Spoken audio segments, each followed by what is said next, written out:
Time to go live.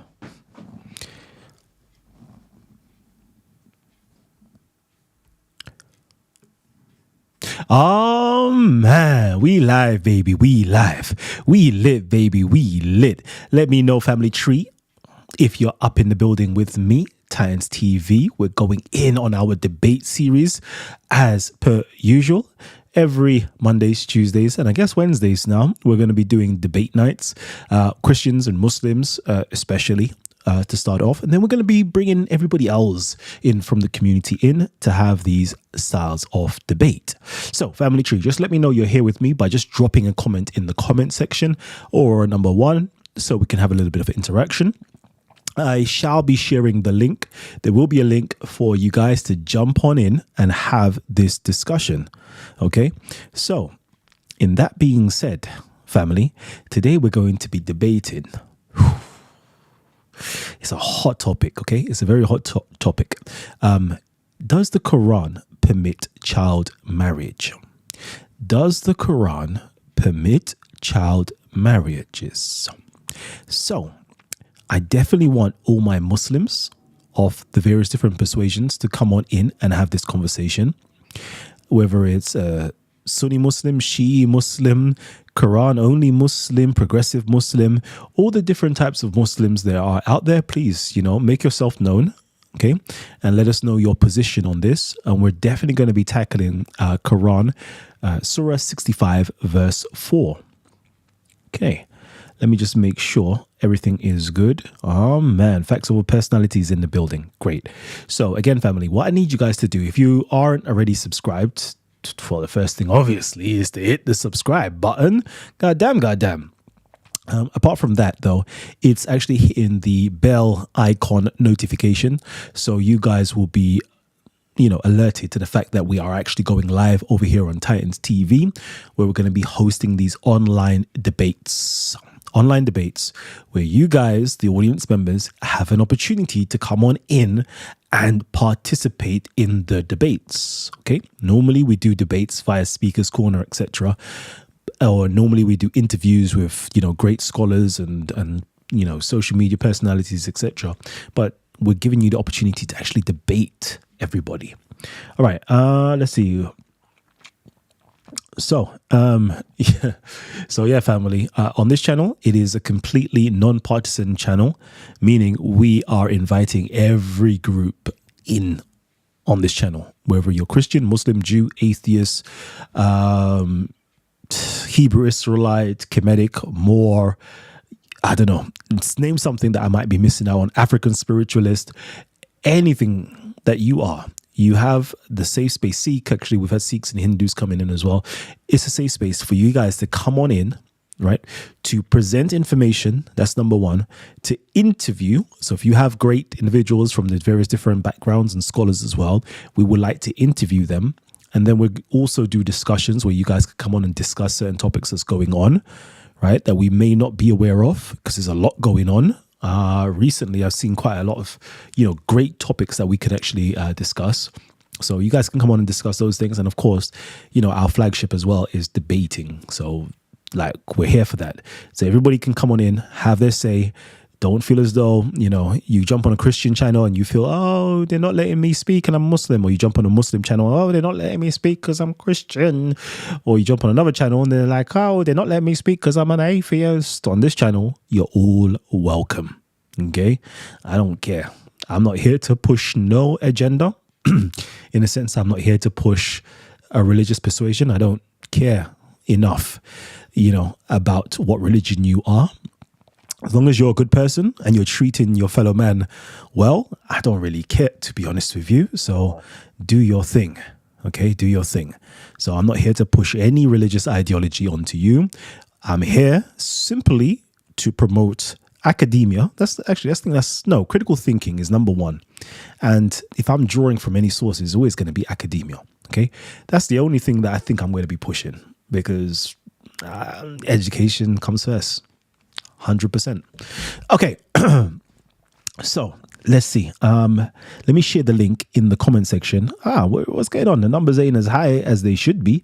So family tree, if I can get you guys to share the link with everybody, We're supposed to start at 8. It's like it's a good time. We should be popping bringing right now. everybody else.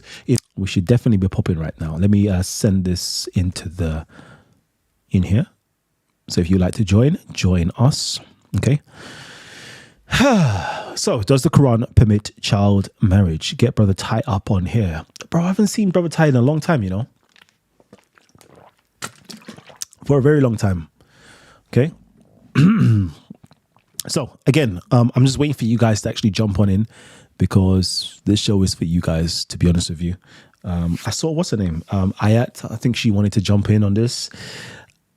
Maybe we did like a little ad hoc show earlier on, so maybe people are thinking we're not doing a show, but we are. So the link has been shared. Jump on in, okay, and then we can have this conversation. Since we're waiting, I'll tell you my view. I already say it, okay. My view is clear. I read the Quran, and I think the problem with me, and why most people don't get, when I read the Quran, I read it as any other piece of literature in history. So I take it from a very non-biased view, and I'm just reading it as what it says. And nowhere in there does it say that the followers of the religion, and I'm talking simply about the book, okay?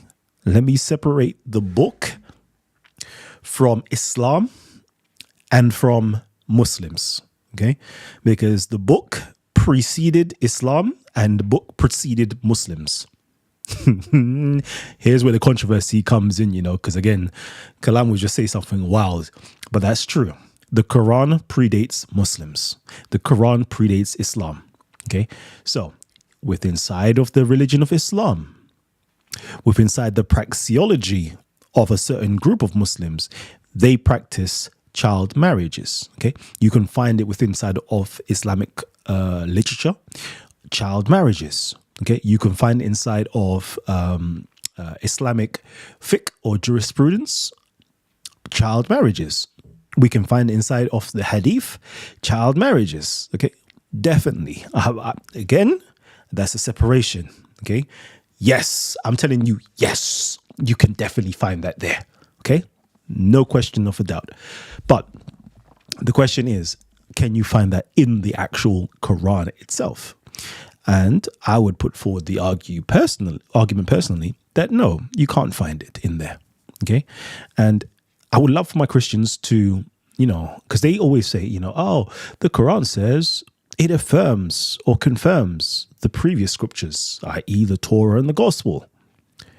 And I will say to you, yes, the Quran says that. Okay. But Islamic literature, scholars and muhadithin and all these other people may say that the Bible is corrupt. The Bible is corrupt, or the Torah is corrupt. And it's like, okay, that's not what the Quran says. Mind you, if you read the Quran definitely doesn't say that.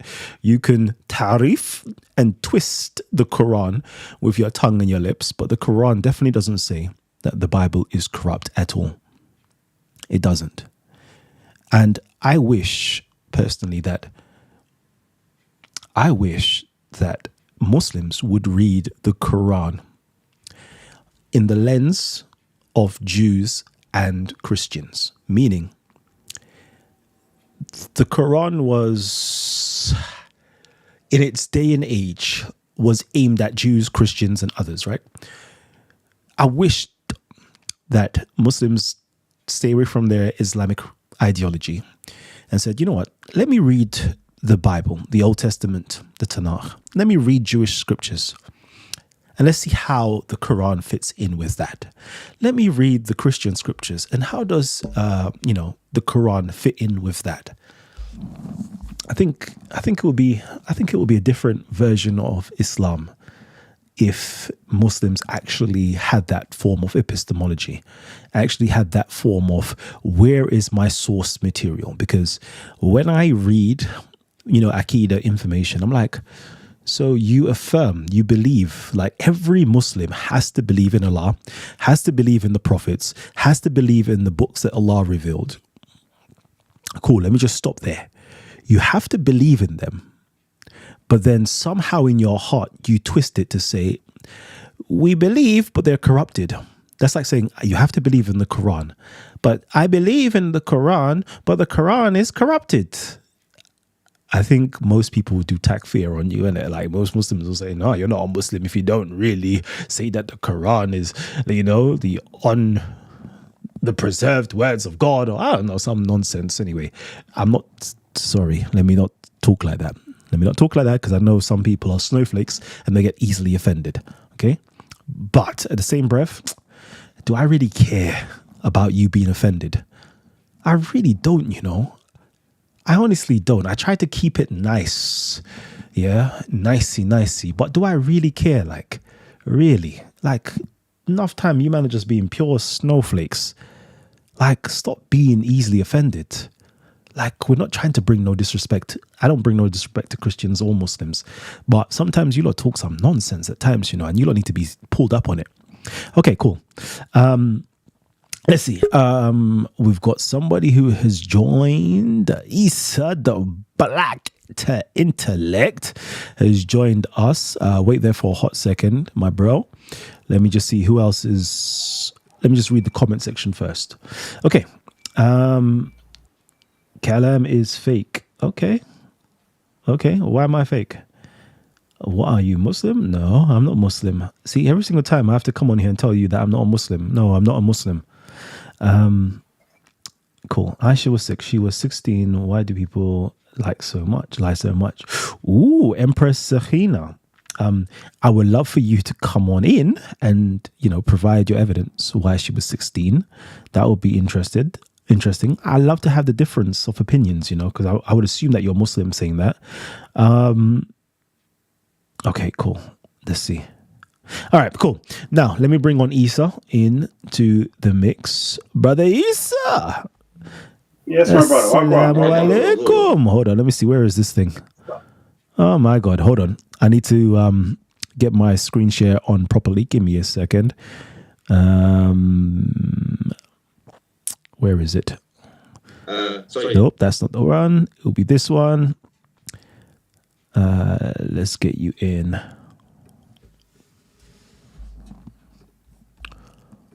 Wait on me. Nah, what I will need to do is share this particular thing. Let's try that. Bear with me, family. It's not that. So let's go on. You could talk, actually. Talk. I think they should still be able to hear you. Cool. Can I hear me, people? Yeah, I can definitely hear you. So they should definitely hear you.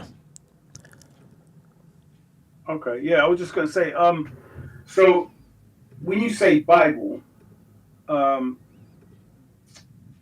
what Bible was around at the time when the Quran was revealed?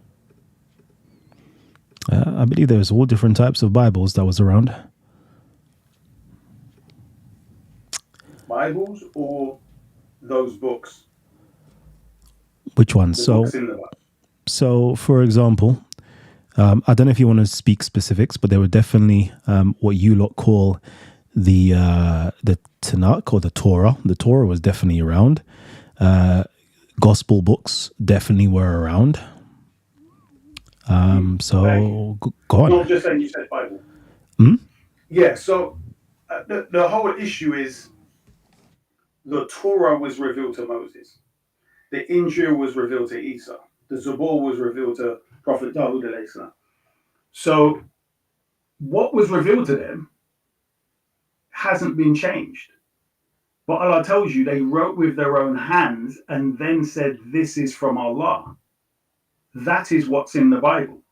It does have parts of the Injil. It does have parts of the Torah. So what we have is what they wrote with their own hands. And it doesn't even need us to say it because they say it themselves. They say, this is a gospel according to Matthew, Mark, Luke, and John. And in their gospels, Jesus went and preached the gospel or the Injil, what was revealed to him. You have yet to see an Injil of Isa from beginning to end is the words revealed to Isa. So even their gospels prove the Quranic point that they wrote with their own hands. And they say that today. Oh, it's inspired by the Almighty God. These are inspired books from God. Empress you know? Sakina Salam, sis. My sound is echoing. Okay. No, I don't know. It might be me. let me put. It might be my thing because I've got you on screen share. That might be causing it. I don't know. I've tried to mute my mic whilst you're talking No, it might. because you're not echoing on my end, but going through onto YouTube, it might be causing an echo. But anyways, I disagree with you vehemently, but I'm choosing not to go there with you because I want to stick to the topic at hand, which is, does the Quran permit child marriage? And specifically, Surah 65, verse 4. That's where I want to go. Okay. Hold on one second. So, family tree, let me know as well in the comment section. Is it echoing or not? Cool. Yeah. Is it echoing? Sound is echoing, bro. Okay, cool. Let me know if it's still echoing or not. It shouldn't be, but if it does, just let me know. Keep me informed. Okay. I need you guys to actually Am I still echoing? Sorry, let me just ask them. Am I still echoing, people? Empress Sakina. I don't know if they can hear you because I haven't put it on your screen yet.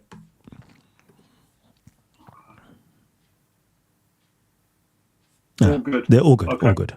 Okay, cool. So I really want to go on to 65.4, but again, I need you guys to hit the share button, share this with your friends, okay? And share this with somebody who would want to come on and actually debate this topic.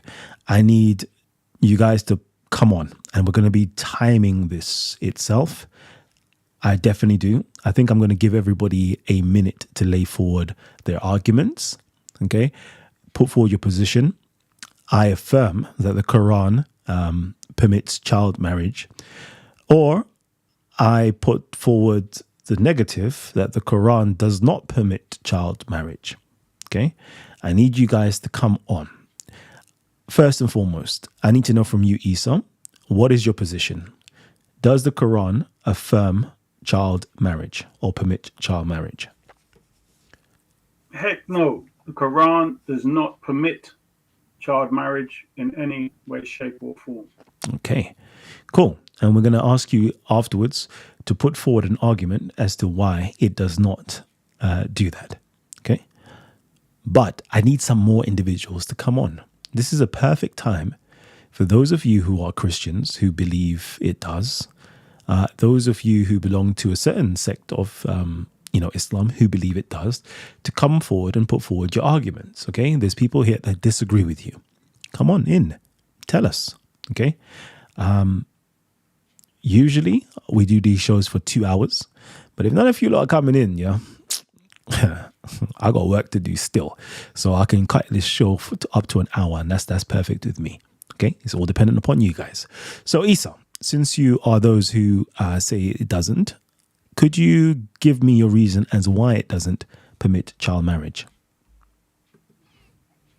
Yeah. Number one, there's the other verses which say things like when they have reached marital age, which clearly shows within the framework of the culture there is, and it says test them until they reach marital age, referring to the orphan girls. Is it possible for you obviously to within the culture? Hold on one second. Is Right? it possible for you to bring up the scripture on your and share it on the screen? I definitely can't. You know what, Brother Moore might have all this.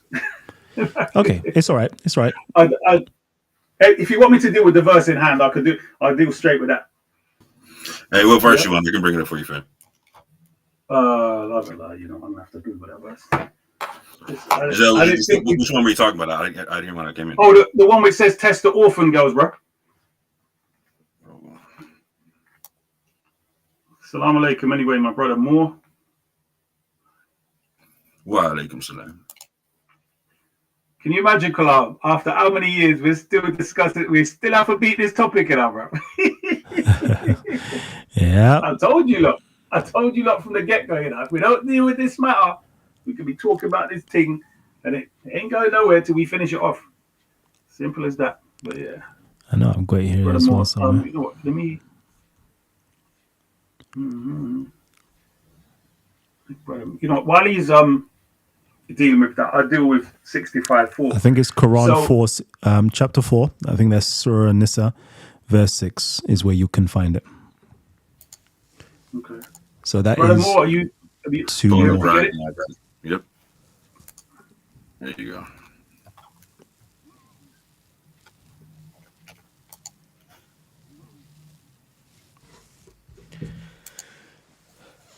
I'm sharing screen, so.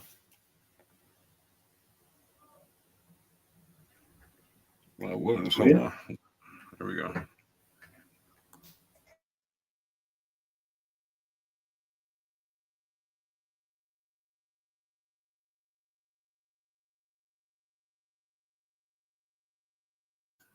There you go, Issa.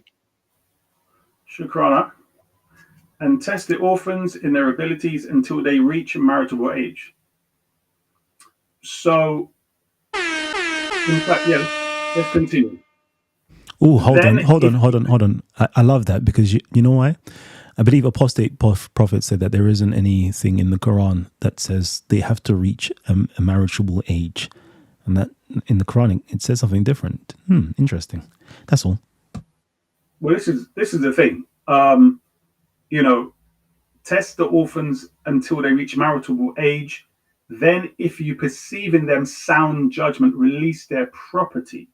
So there's clearly a connection between the intellect here and the marriageable age, which we know from other verses where it talks about the wives being like fertile soil. It talks about the wives breastfeeding for 2 years or so. So obviously, how the heck are we going to really address children in regards to these matters of breastfeeding for 2 years? Do you see what I mean? So it's very, when you just look at the Quran without these dirty, stinking hadith, I'm not saying all hadith, without the fabricated hadith that have been made up to tarnish the reputation of Prophet Muhammad, peace be upon him, then you will find the Quran is very clear on its instructions in relation to this simple, basic, and normal issue, which people would generally know. No one in their right mind thinks, whatever age is good for marriage. Nature's giving you signs. Not only is it when a female menstruates, but obviously when their intellect, physicality, and generally women back in the day, even cultures now, they will generally look for signs in the young women for when they are interested in boys. Right? Okay. All right. Let me stop you there. Again, because I want to do short, sharp answers, right? Okay. So, Orthodox Moore, could you state your position? Do you affirm that the Quran permits child marriages? Yes or no? No, I do not affirm that. Okay. So we have two Muslims on the panel right now. I believe Isa would say that he identifies as the closest thing to him would be the 12 Shias. Is that correct? Yeah, I've got 95 to 99% in common with 12 Shias. There you go. And then the Orthodox Moore, how would you identify yourself? I would identify myself as a Quranist, not Quran alone, but I do Quran and previous scriptures. Jeez, Quran and previous scriptures. I love that. Okay, so we have two different Muslims. They both negate that the Quran permits child marriages. Is there an argument that you would put forward, Orthodox Moore, to support your position? Yeah, I have a three premise argument. Like premise number one is that there's a waiting period that's spoken about in 65:4. That waiting period in the Quran is only for women who have been touched, right? So it's not for women who have not been touched. And so the purpose of the waiting period, which is spoken about in Surah 2, ayat 228, is the fact that you're not supposed to conceal what Allah creates in the womb. So first premise is the whole purpose for the waiting period is so that a birth doesn't get potentially concealed or whatnot. So a child or a prepubescent child is not capable of getting pregnant or carrying a child to term. There's no way that it could apply to a child. Two, there's very clear Arabic in the Quran to stipulate a prepubescent child. In Surah 25, ayat 58 and 59, it specifies this very clearly. It uses Arabic. Could you put it up, because you have the opportunity right now to share your screen, so our listening audience can be edified by you. You got it. Real quick. And whilst you're looking up, Christians, okay, non-believers of the Quran permitting child marriages, can you please come on and say to these brothers, no, you are wrong, okay? I need you to come on to say, no, you're wrong. Otherwise, I'm going to be the one to argue against these two brothers and tell them, no, the Quran does permit child marriages. Okay, you don't want me to put before I put on my turban, okay, to argue as a Muslim. This time I'll put on a kufi to argue as a Salafi Muslim. Okay, don't let me put my kufi on right now. Okay, go ahead. My fault. It was 2458, not 25. So it says here, and those who have not reached puberty among you. Right, and so there's clear Arabic. Let me go to the word by word for that real quick.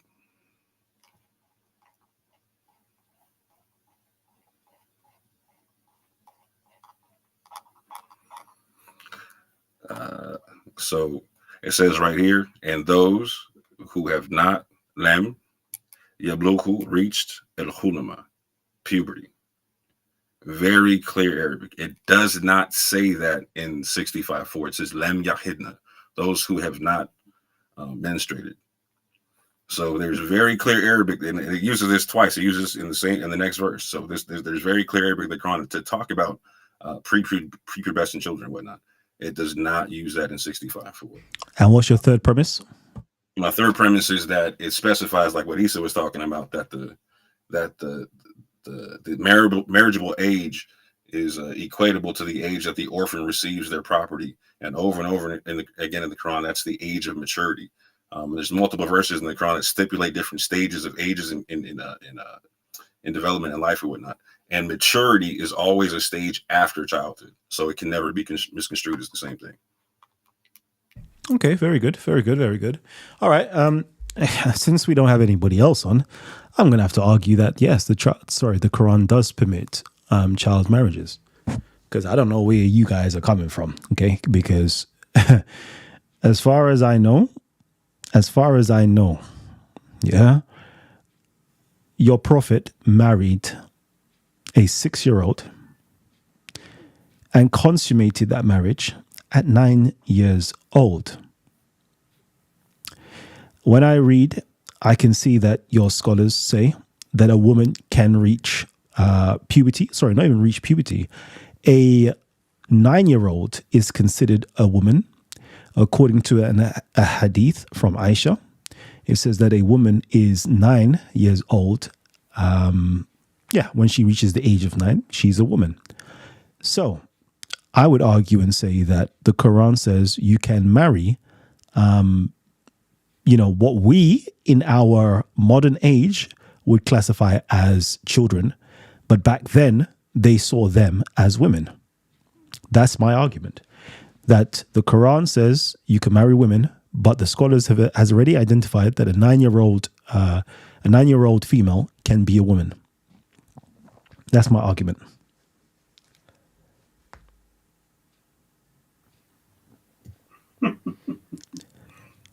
Well, you claimed Aisha said so. Can you prove Aisha said so, Mr. Salafi, of the Salafi Da'wah? Well, there's hadiths going back. We can go into Sahih Bukhari. We can go into Sahih Muslim. These are all Sahih, all right? That clearly says Aisha stated that she got married at 9, or she consummated or slept with the Prophet at 9 years old after being married. So you tell me. Well, I mean, we have a statement, you can say hadith, claiming to be from her. But, for that to be something which we take as being her words, obviously we need to question the people in the chain, the very book Bukhari itself, which, many people may not be aware, but the people of different schools of thought do not take Bukhari as the most authentic book. Yes, Brother Moore, would you like to continue? So, for me, I'm not somebody who takes from Hadith. I would suggest for those that do take from Hadith that they would take a page from a Shia book and go from the mindset of whatever doesn't match the Quran you throw against the wall. So first and foremost, I'll put this in there as well. I have an issue. If I was to take Hadith, I would have issue with taking this particular tradition because it doesn't go back to the Prophet. It goes back to Aisha, right? For me, I thought the whole That's a strong argument. Can you repeat that again, just so the audience can hear it?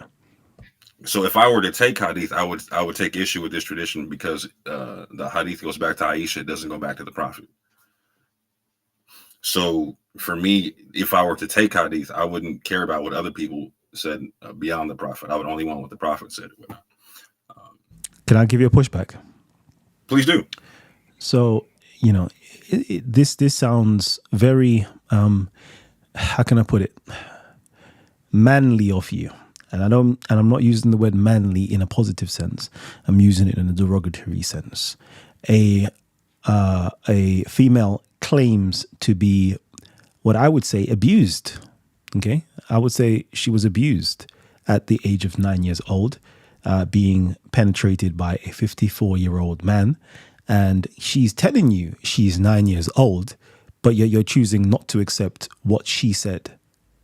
That just sounds wrong. So, talk to me.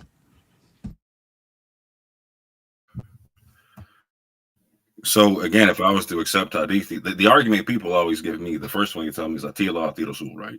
And so last time I checked, whether she was 9, 18, 55, she was never the messenger, right? So if you're talking about a girl being violated, when you're talking about an issue of judgment that has to go back to that time period, when I'm not even disputing the necessity of looking into the concept, right? But if I'm going to look into it, I'm also going to look into all angles and all sides. But I'm going to look at the Sunni side, I'm going to look at the Shia side, I'm going to look at all the historical narratives, etc., whatnot, and see what's going into that. Right? I can't. This is also one of the reasons why this becomes problematic, is because people take Hadith specific to their own traditions and whatnot. They're not looking at it in a scholastic or historical setting and whatnot. They're just trying to prove their own lineage and whatnot. And that becomes problematic because it becomes an echo chamber kind of a thing, right? But yeah, again, for me, I don't take the Hadith personally. And if I were going to address it or whatnot, I would stipulate, okay, we have an issue here because 9 is not the age of maturity. There's no way a 9-year-old is the age of maturity in the Quran or whatnot, right? And if some Christians want to jump on, I can't wait for them to jump on, because I got a fourth premise I'd love to throw at them or whatnot. Going back to the previous scriptures with this, I'm gonna pull something up, right? I'm gonna pull something up. Okay, let's see if I can share my screen on this. Let's see, present, share screen again, because I'm arguing since I have to take the other side. Apologies. I got to take the other side because we don't have enough Christians or people who think that. Yeah, let me just take the other side. Let's go here. So in Tirmidhi, okay, it states this. Where are we? Ahmed and Ishaq said that when the orphan girl reaches 9 years of age and she is given in marriage and she approves, then the marriage is allowed. And she does not have a choice to permit or to annul it when she reaches puberty. They argued using the hadith of Aisha, this was their hujjah, that the Prophet consummated his marriage with her when she was 9 years of age. And Aisha has said, when a girl reaches 9 years of age, then she is a woman.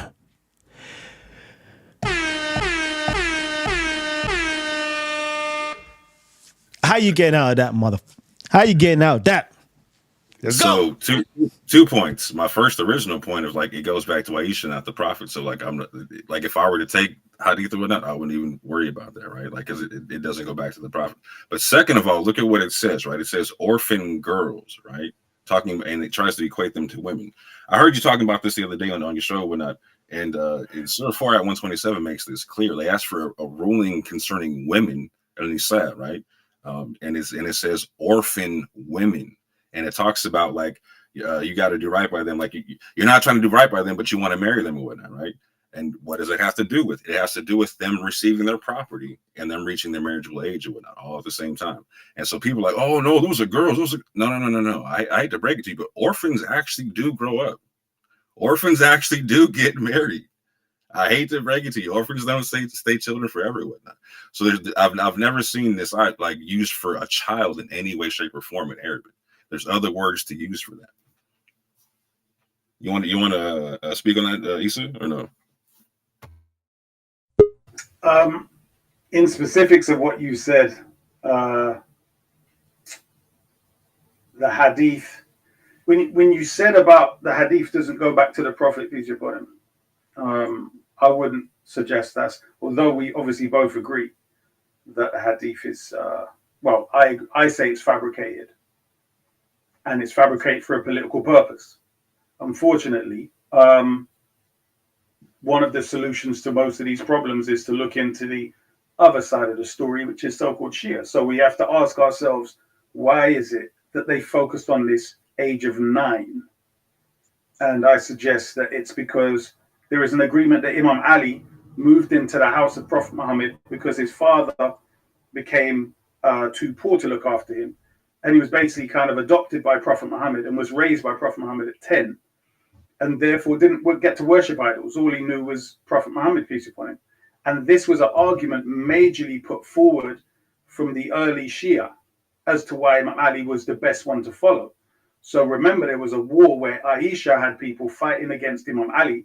So they were looking for supporters from each side. We didn't have internet. You didn't have the telephone, TV and stuff. So it's people just walking around trying to convince people of these things. So one of the arguments they put forth was, well, Aisha went in a year earlier into his house, and she therefore, and then they started making up hadith of her alleged experience. So now she's a so-called scholar according to Orthodox Sunnism. So you have to look at why, because it's not just the factor of the hadith, whether it's authentic or not. It's also, why would they make it up? That's the thing, because there is no real benefit apart from that, because they were still living most of the traditions that didn't change. For instance, a lot of the ways that they dress, so many different things. Like it says the age of marriage, that means it was consistent with what they already agreed was the age of marriage. So the things that weren't changed just continued. So why did they have to? This is probably one of the best arguments the internet has got. If the Quran already says the age of marriage, right? When they reach the age of marriage, these people already know what that looks like because it doesn't have to say it. So why then is Aisha being the one to say it? Everyone else should know because you've said it as a matter of fact. We all know what the age of marriage is. So it says test them until they reach this age because we all know what it is already. Do you get what I'm saying? For those who don't know, for instance, what do people call again? The Romani gypsies, for instance. In Romania, there was one young girl who was 12, and I believe the husband was in his 20s, or they got married when she was 12 and the husband was in his 20s, and I think she was 14 in the UK. And she was pregnant for him. And the police arrested him, and she was trying to fight the police and say, no, he's my husband. So they apparently, in their tradition, it's 12. So what we really need to ask is, what was the age that they're talking about? And it clearly was not a specific number because it's saying to test them until they reach marital age. And one of the signs, obviously, in the next sentence is when they become basically responsible adults, right? Give them their property until they can use their reason. And we know that they have to be, of an age where they're generally would have been fertile, which you can obviously, if they don't menstruate, if we get back to the verse, then you would say, well, they would have been menstruating here and they're physically, ready for marriage. So, when you're ready, Kalam, we can get back to the actual verse you presented, and we can focus in and zoom in on that. Okay, right now, finally, okay, we've got, we have four different groups of Muslims. Four different groups of Muslims on our screen right now. And on the left-hand side, we've got myself and Prima Scriptura here. So let me actually get somebody who disagrees with you, and then I'm going to invite one more Muslim on, which is Ayat, to give her a say. Okay, so first of all, Prima Scriptura. Hey, good afternoon. Sorry I'm late. No problem. I'll do no debate prep. Nope. Okay. Nope. So I need to ask me a question or yes, let me contribute. So I want to know your stance. Does the Quran affirm child marriages? If it comes, yes, it does. Yes, it does. Okay, perfect. Finally, we have a Christian, somebody who is here to debate you Muslims as to why the Quran affirms child marriages. Go ahead. Give us your argument, please.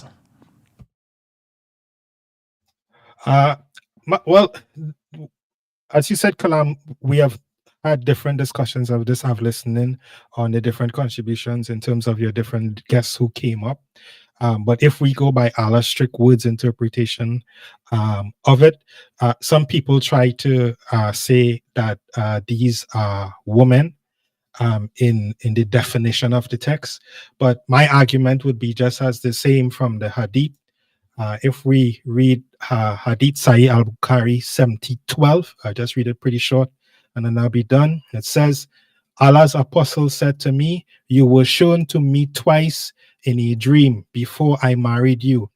I saw an angel carrying you in a silken piece of cloth, and I said to him, uncover her, and behold, it was you. I said to myself, if this is from Allah, then it must happen. Then you were shown to me the angel carrying you in a piece of silken cloth, and I said to him, uncover her, and behold, it was you. I said to myself, if this is from Allah, then it must happen. So if I am taking the words of the famous Hadith collector Sahih al-Bukhari, there's no problem with the chain of narration, it's Sahih. Then this is what the scholars and the Hadith recorders have cited in their books, that this was by instruction of Allah. So therefore, in this instance, it confirms it. Bro, can I get this though? Could you show me in the Quran where it says that you can marry children?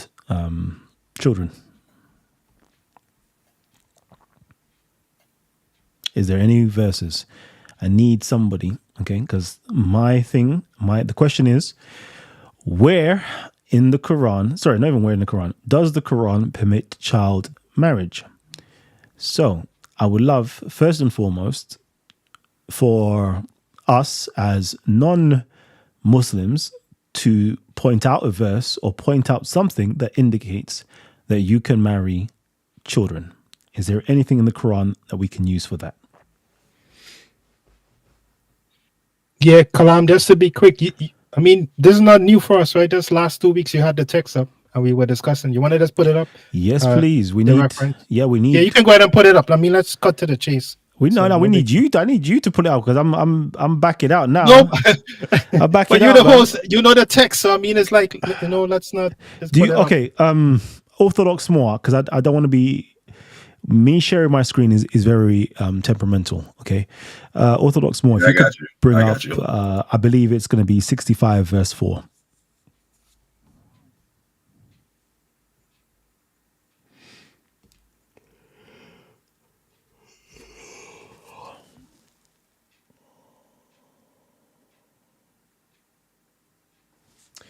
Elijah, the news about the Muslim debating, I thought that was old news. I know they posted it up again new, but I thought that was old news. personally. I remember hearing about this either months or a year ago or something like that. Can't remember how long ago, but I'm sure that's just resurfacing again.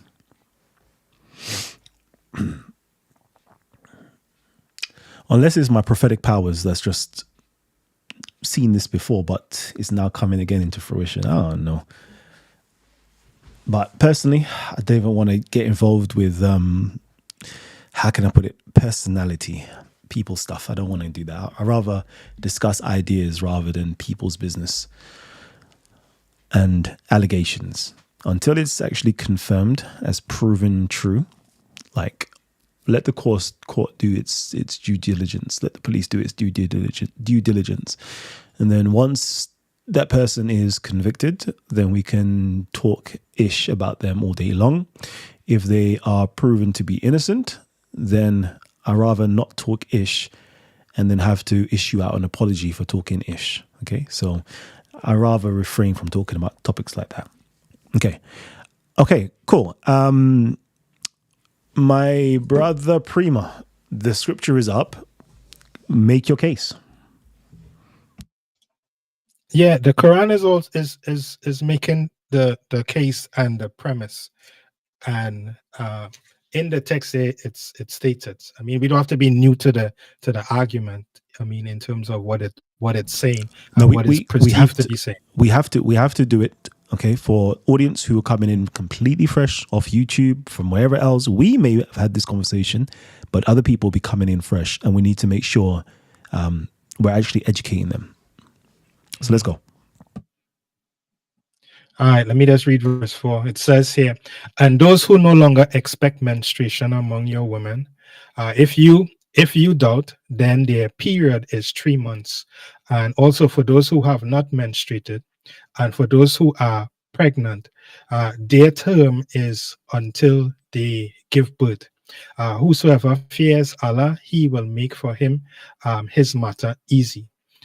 By the argument of this particular ayah, it is stating here a category of women that have not menstruated as being legal.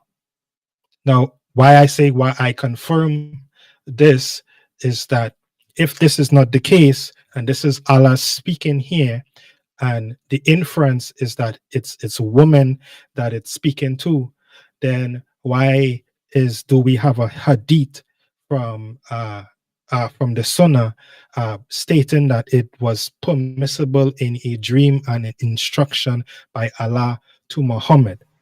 Why would Allah give Muhammad special treatment in this particular matter, while if the inference here that the interpretation as it is not women who have not menstruated? All right, so before we go to hadiths, right? So I want the audience members to get the argument. The argument here is that the Quran specifies three groups of women.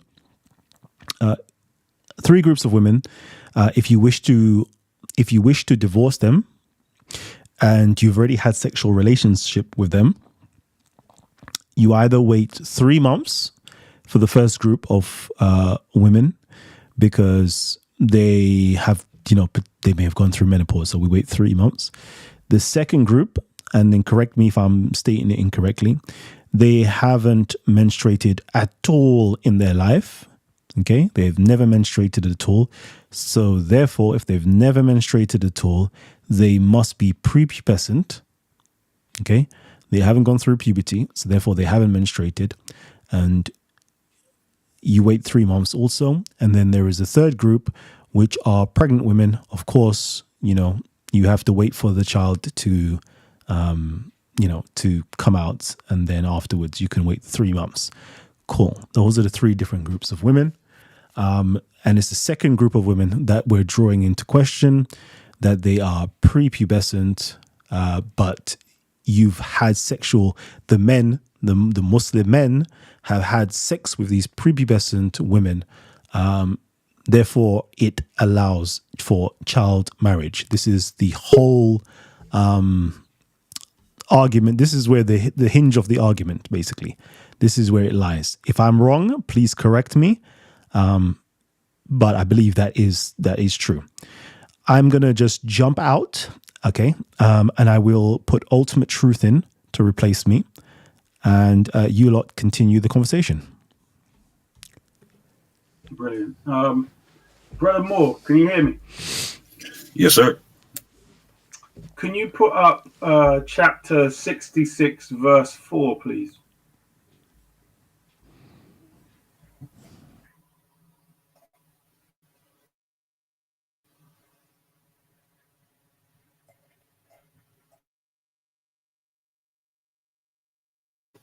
There you go, bro. You got it? Yes, sir. Thank you. Primer, can you see that? Hello? Yeah, brother. You go ahead. Go ahead. You state your case. Make your point. I will. I just want to make sure you're here. You ain't going to get a drink or something. Yeah, so scroll down a bit to Muhammad, is it Mohsin Khan? Sorry, Brother Moore. Mohsin Khan. And then we can go to word for word. Right, so yeah. So can you see that, Brother Primer? Is that clear on your screen?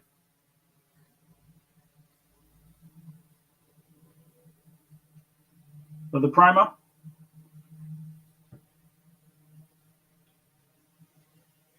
Hello? Make your case. Go ahead. You don't make me. I'm not making the argument. Go ahead, make your case. I stated my own.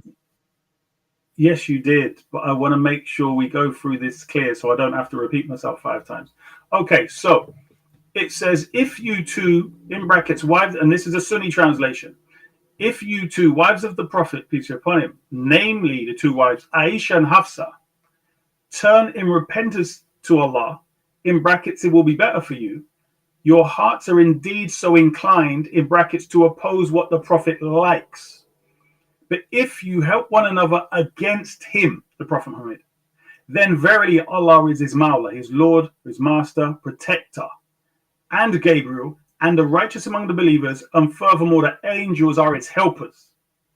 So you, Mr. Primer, went to a hadith, allegedly, even if Aisha said it, this verse here would cast doubt in anything that she says. Because this verse is saying that Aisha and Hafsa are inclined to oppose the Prophet, peace be upon him. And they're on the opposite side of Allah, of Jibreel, the righteous believers, and furthermore the angels. So you, Mr. Primer, are using hadith from an enemy of Allah. So please come back with your little hadith and we'll go from there. What does this have to do with the authenticity of what is stated by Sayyid Bukhari? This is how easy. Are you then saying that the chain? Oh yeah, they can't hear this. Not authentic. Right. So this is why I called you, for you to listen carefully. I'm saying if the person, let's say the chain is totally authentic, the person who it's coming from, Aisha, is not trustworthy. Do you understand? You're saying that, or is the hadith saying that? The Quran, bro. This is why I called you. The verse. Did you not see the verse on? Can you see the verse on the screen or not? The verse has to do with a different matter. It's not talking about what she said. What I brought up. Bro, I didn't say. Listen. I didn't say. You're using a frivolous. Bro, your argument, Isa, has nothing to do with what. Bro, I know about. Listen carefully. I'll say it again. Listen. Just listen to the point I'm making. Your whole argument is Shia versus Sunni, bro. No, it's not. That's what I'm saying. What's wrong with Aisha's words? Bro. It's the matter of fact. It's the narration authentic. Don't blame Aisha. Blame the one that's transmitting the narration. So where does the narration come from? You're blaming Aisha. That shouldn't be her. No, because I'm using the Quran itself. And this is the whole argument. This is another thing as well. I don't know why people's using hadith. You know what I'm saying? The whole argument Callum said tonight on this saga here is to prove from the Quran. So I don't know why people's going in hadith. You know what I'm saying? Like, but he shouldn't. Because it's to prove from the Quran child marriage. It's to prove no. He tried to prove the one that's not menstruating is a child, which is he has to demonstrate why that's not a child, and that's what I'm waiting for. Like he's All all right. gone to Do you Hadith. know I more than don't the know why. scholars he's talking about? Hold Bro, on, even keep quiet for I a minute. know the chain of narration where it's coming from, his allegations. If it's anything Bukhari, I know exactly where it's coming from. So for me, I don't really care because where it's coming from has nothing to do with my belief and it don't affect nothing.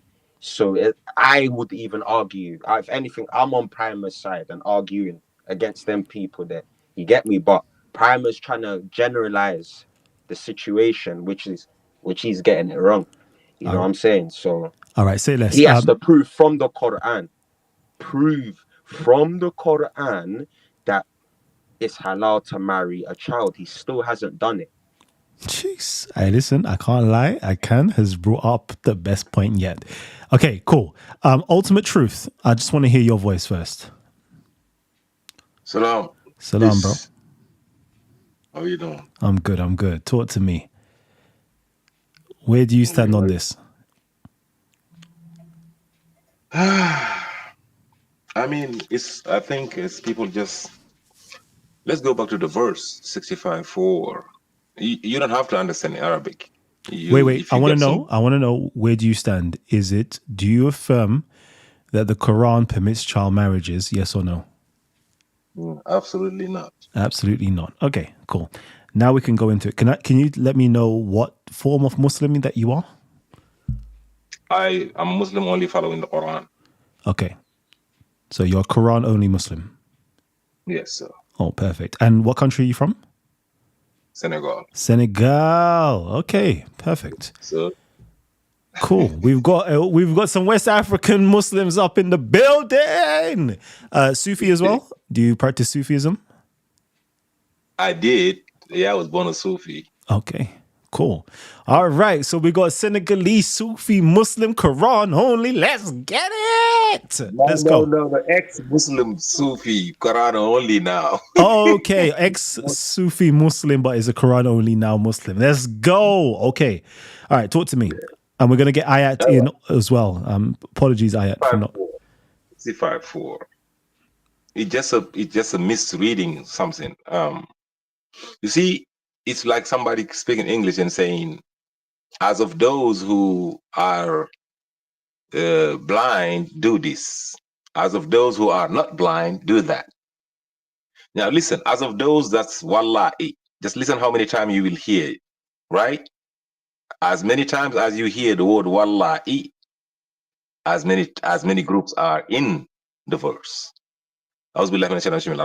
Wallahi, as of those, ya'isna, who are in despair, min al-mahizi, of menstruation, min nisaikum, among your women, in irtabtum, if you doubt, for iddatahunna, their wedding period, salasatu ashhurin, is 3 months. As of those who are in despair of menstruation, among your women, nisa, if you doubt, meaning you might not be doubting. If you doubt, there is a gray period, right, of menopause. Their wedding period is 3 months. A second wallahi, as of those again, lam yahitna, who did not menstruate yet, wa ulatu lahmali, and they happen to be pregnant, ajalahunna, their wedding period, and yat ahna hamalahunna is after delivering what they have in their burdens. So 2 groups. Chapter 2, verse 228 is talking about the regular people menstruating regularly. Women who have age of menstruation, that's puberty, they're menstruating regularly. If those are divorced, it's 3 months. Here, we got the 2 exceptions to the rule. They have reached menopause, they don't menstruate any longer, or they have passed the age of puberty, but they still cannot menstruate yet. Amenorrhea. This is the 2 exceptions to the rule. We're talking about here, keep in mind that we're talking about a second marriage. They have been married, they're waiting. There's a waiting period in between two marriages. It could be a second, it could be a third, it could be a fourth, it could be of hundreds. As many times as you divorce, you can remarry again, but you gotta wait. Here, if people are imagining, because lam yahitna, they translating as who did not menstruate yet, they're translating it as who did not reach the age of menstruation yet. That's biased. As of those of your woman, Nisa, when Allah says Nisa, oh, Nisa is a woman who is a grown woman who have passed the age of puberty. The word Jaria is not used. This Binta is not used. No word used anywhere referring to little girls.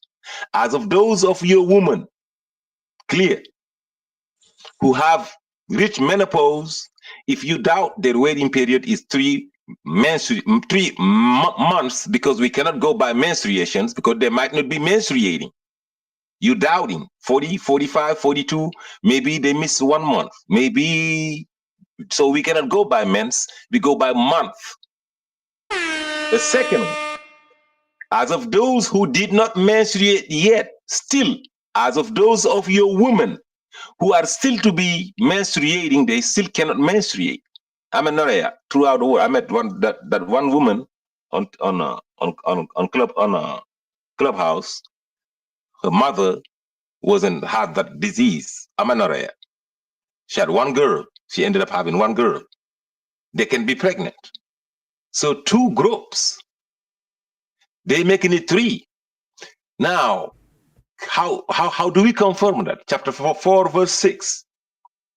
Allah said, when the girls, the orphan girls, reach the age of marriage, test them with some money. They used to be little girls. Their father died. There was 0, 1, 2, 3, 4, 5, however old they were. Now you're keeping the money for them. Now they have reached the age of puberty. I mean, not puberty. Let's say marriage. They have reached the age of marriage. Now you got to give them their money back. But before that, Allah said, test them with the money. See if they can handle it.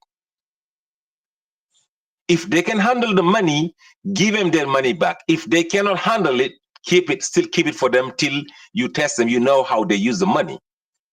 Give them $100. Tell them go to the market. What do you buy? They said we're gonna buy some balloons.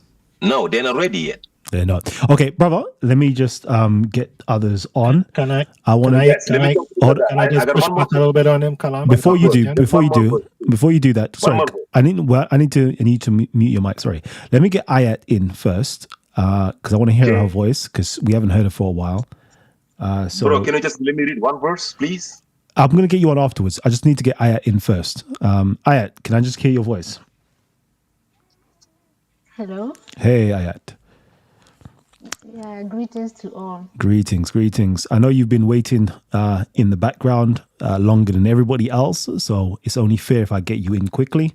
We already know your stance. You definitely say that, no, the Quran does not permit child marriages, and you are from West African descent as well, so you're a West African Muslim. So let's just go from there. Go ahead. Is there an argument that you would want to put forward? No, I know I said it the last time and I'm saying it again. The Quran doesn't allow child marriage. 64, we are Muslims. We derive our morality from the Quran. Okay, so God gave us the Quran as a guidance to mankind, those who believe. And Allah gave us the rules to go by, what to do and what not to do. Okay, so he gave us everything. That's why he said he did not leave anything outside the Quran. So when we talk about marriage, the Quran says that what Nisa, marry Nisa. There's no way in the Quran that says that we can marry underage girls. Okay, it says Nisa, and Nisa is adult female. That's why I was saying that if the West and then those who did the Hadith and whatnot, if they don't understand what Nisa is what a woman is adult female. So 65:4 is talking about what was the ruling divorce and what was the ruling about pregnancy, right? So underage girls who cannot even menstruate cannot be pregnant. It's only women who have passed the age of menstruation and they don't. Some of them later do. So they can be pregnant. It's the same as the menopause women, like those that despair, who cannot menstruate, but some still do. Some menopause women still do. So it's the same thing, those that don't menstruate, some of them later do, and they can be pregnant. So I don't know why we are talking about the Quran and the Christian guy there is taking us back to the Hadith. Hadith is not the Quran. We are talking about the Quran. Like my brother said, there's age of what? The 4:6. Chapter 4:6 talks about when somebody can get married. That's the orphan girls God has used as a criteria for us. The person has to what? Be matured enough to understand things. That's why he says that when they even reach the age of marriage, test them. So you have to even test them to see whether they are physically and what mentally sound before you can give their property to them. So in that case, the Quran is specific. It says marry women throughout. It's consistent throughout the Quran. Thank you. All right, perfect. So I'm going to get Prima back on, and then Ultimate, you can go in as well. I'm removing myself from the stage. Issa, I'm bringing you back in again. Yeah. Thanks, Kalam, and thanks everyone. Here's the predicament that I have with your contribution, my brother. I will have no problem taking your understanding and your interpretation of the text. So let me make that premise here one time. So if as a Muslim from your paradigm, when you read it and you interpret the text that it's talking about women and it's not talking about young pubescent girls who are not only mentally, physically, but also biologically ready for marriage. My counter argument is this: if that is the case, then who is either breaking Allah's instruction, or did Allah give an exception to Muhammad when he married Aisha? So if in the Quran from Allah's revelation that Allah is giving the instruction that this is not supposed to be, this is the criterion, and the understanding is that is she supposed to be a woman, my question will then be, who gives Muhammad the authority to now have a marriage for a pubescent child that is underage, and then marries her and then consummates it 3 years later? So that's the According to who? predicament. But listen, that's the predicament. Because if you're saying that, and I'll finish here now, if you're saying that the interpretation is not talking about young girls, it's women, and I accept your argument and say, okay, if that's the case, then tell me on whom's authority is Muhammad now marrying a child that doesn't meet Allah criteria in the Quran? Repeat that again, please. Say that again. Whose authority? What? By whose authority is Muhammad now marrying Aisha if he is contradicting the Quran's instruction where it says it is supposed to be a woman? Because he married I get your question. I get your question. So now I'm gonna ask you, according to who did he marry at 6 years old?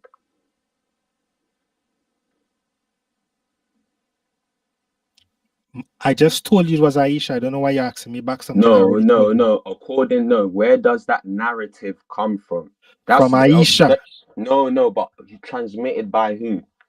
Your scholar confirmed that. Let me finish. You asked me the question. Knowledge. You're moving like you have knowledge of the situation. Let me finish. Well, let me finish. You know, I've been quiet, right? So you asked me the question. You want me to respond, or you want to? I can be quiet. You know, like that, yeah. So can I help him answer that? It comes from the companions of Muhammad. According to who's that? Easy Bands. Yeah, Easy Band. What's poppin', family? You good? You good? Yeah. Yeah. My guy. Alright, cool. Prime. So, according that narrative you just say, we know that comes from Aisha, right? But where does the transmission come? Where does that narrative? What book? Because Aisha ain't got a book. I quoted So the where does that hadith come for from? you earlier. You want me quote it again? I quoted the hadith earlier. I said That's Sahih no. Don't al-Bukhari quote what Al Bukhari. 7012. Okay, who does Al Bukhari get that from? He has authentic. Are you saying that it's untrue? So let's cut to the chase. No. Are you Where saying, does Bukhari? wait, Of course, I'm listen, saying it's untrue. Of course, Akan, it's Akan, untrue. Akan. produce for us One where thing, the Akan. untruth is? Where does that narrate? So we know it comes from Aisha, but who's then the chain of transmission? Who is in the chain? Who this narrative where it's coming from? Who is the sole person, like the So sole student? Who just is to this? understand your question, Akan, do you want us to list like the chain, the whole? It's not like Not the everybody. exact chain, but the Source. closest chain, like the source of this narration. He Where just does did. it He come told from? you. He told you the actual book. No, he said the Bukhari. book. Hold on, Bukhari. No, he wants the individual. Listen, he wants the individual who's at the top of the chain. So the first after Aisha, there's an individual that he's talking about who apparently was an old man and he had bad memory, right? So that's one of the arguments they give for this hadith. There's an So he old wants man to who know had a who bad is that memory. individual. That's what you're saying. That's the story that he might be. I'm not the angle he's asking. going at. I want to hear Prime, because Prime is the one that's championing this narrative. So he should know its ins and outs. So he's just saying Bukhari. That's cool. But Bukhari my brother, lived I'm how many years later? And you know what I mean? Where is this narration coming from? The thing is that Bukhari should be sufficient enough because that is the actual source. He's the one that wrote down, or he's the one that narration's that's not authentic. Then. Hold on, bro, he's the one that transmitted. He's the one that transmitted the He's Sunnah. still no. It's not authentic because he's still not. He's still not. Can you? So he's can still you? not No, even no, no. Now provided you where made a it's claim that you have to prove. You have to prove that Bukhari is not authentic, especially on 65.4, because you just made a claim. So go ahead. That's too easy to prove Bukhari. Okay, go ahead. Bukhari. No. First of all, I'm not a Bukhari basher. Let me get things clear in it. I'm not the one that's gonna be dissing up Bukhari and this and that. But one thing I know, and one thing I do really know, is not to take everything from Bukhari. Hell no. That's my thing is like, yo, bro, if you're making a he's claim not. like that, if you're He's saying not that it's not authentic, you have to prove that, bro. Because this is the Sunnah that's been known since the time of the companions, bro. In all of this. What do you want me to prove? So prove your claims that you said. You know what you do? Orthodox more. Put up the narration he's talking about on the screen if you can, and we go through this together. And you're gonna prove that it's not authentic, right? Yeah. He can't, bro. If you're Sunni Muslim, Bukhari authentified the Hadith. You gotta deal with it. You cannot come here now and saying that you can figure out who was lying or the guy was old, or the guy was old all the time. You just said I heard it from my on the screen. Hold it, bro. Just let's listen to each other, please. We don't have to talk over each other. I can listen to you. What was that? Listen, even that argument, if the guy was old, who told you that when the guy said it, he was old? Exactly. He died. Okay, he died old. That just because of when up on the screen. I might be 90 something when I was 20, but I lived in one night. I lived to be 110. Listen. 1 second. Let me just give the. I'll put it in the chat. Sorry. Let me put it in the chat. Sorry. Go ahead. You got it. What I'm saying is, if you believe in the Sunnah, you got to deal with it. It's authenticated by Bukhari, and it's not like a single hadith. It's a mutawatir hadith. Okay, stop. It's like a different chain of narrations, tons of them. It's not one hadith. Hold on, 1 second. Let me jump in real quickly and help out the situation. Okay, because you're a Sunni Muslim doesn't mean that you need to accept Bukhari's book of hadiths. Okay, that's not true. Not all Muslims need to accept Sahih Bukhari. Sahih Bukhari came, 300 years after the Prophet? Because you're Sunni and you follow the Sunnah doesn't mean you need to follow hadiths. That's false. Secondly, the hadith is not mutawatir. It's not mutawatir at all. It's classified in the science of a hadith, ahad, a hadith. There is very few mutawatir hadiths, and that is a ahad, a hadith. I'm very curious, okay, to see if my brother Akan can actually pull on the threads of Bukhari to see how it's not a sahih in its isnad. It's going to be very interesting to see if you can do that. I personally think it's going to be difficult for you to do it, but I'm interested to see how far your knowledge spans. So let's do it. Let's get into it. Let's go. Yeah, no, it's going to be impossible because to have Sahih, there's almost like 4 different chains of lines that you got to go through before you even come back. So it's not only like it's one, like it's Daif when it's just one. You got to have at least 4. If I'm not mistaken, I could be wrong. I'm not a professional on it, but I'm thinking they're like 4 lines for it to be Hadith, not so? For it to be Sahih. What do you mean, 4 lines? Like the narrators, there has to be like 4 different sources in the confirmation for it actually to be sahih. Like if you say, when they say daif, it's not that there's anything weak. Daif just means that there's one chain and one person, the person who is the compiler is saying, okay, I only got one authentic person. But when you go down to the other categories and you go to sahih, you got like 4. Okay, so, Sahih there's Sahih in Isnad. So Sahih in Isnad, there's various different things that go with that. But it means that all the individuals in the chain are thiqa, meaning they are trustworthy, basically. They're verified. So if there's one person in the chain that is not verified, it now can become a da'if hadith. But I digress. Callum, are we allowed to add like the commentaries for this? Is that book? What's the book called? What Ta'abiri? What's that in Arabic? What's that? Interpretation of dreams. Yeah. What about it? Sorry. I'm just trying to. It's listed at the bottom. I've got the book is listed at the bottom. Summarized in it, so I don't know. Oh, you're saying okay. Oh, so Al Ta'ibiri, Ta'ibiri. I don't know. That's what it says here anyway. Kitab al-Katibi al-Tabir. What's that in English? Are we allowed to introduce any commentaries on this verse 65:4 as in tafsirs? Because why not? Why not? It's interesting. Like everybody has their right to argue this, you know, because you don't want the champion to come in and start, you know, arguing these things. Bro, please come through.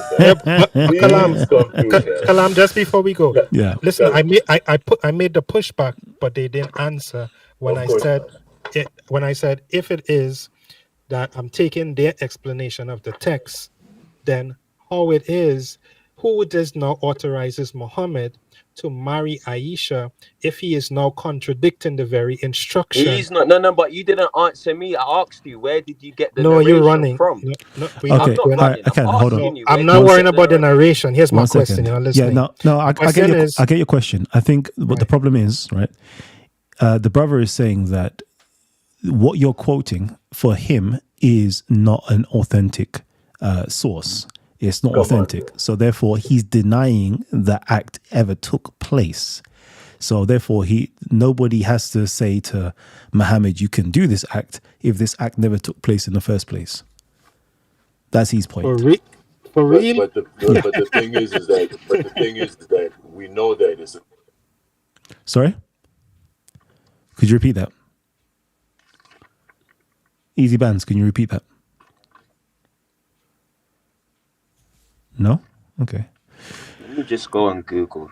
Yeah. My point is this. Because I like to read from the he is books challenging, itself. okay, All this Google stuff is. Yeah. Now listen. If I'm accepting their interpretation of the text. Now, if he is challenging the authenticity of whether or not the narration of what happened is correct or incorrect, I am saying then provide us the source document. All I did was to provide the source to indicate that Muhammad married Aisha. And there are other hadiths that says, I only pulled the one that where he says, Aisha narrates and said this was from Allah. There are other hadiths that talk about the actual marriage as well. So there's not only one we can go to, there are others.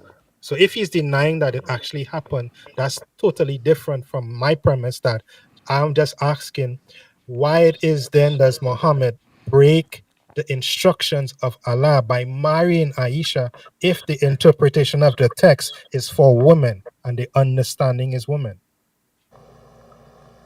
So Akan, you basically The said hadith that the hadith that's been brought on the screen, I don't get what's going on.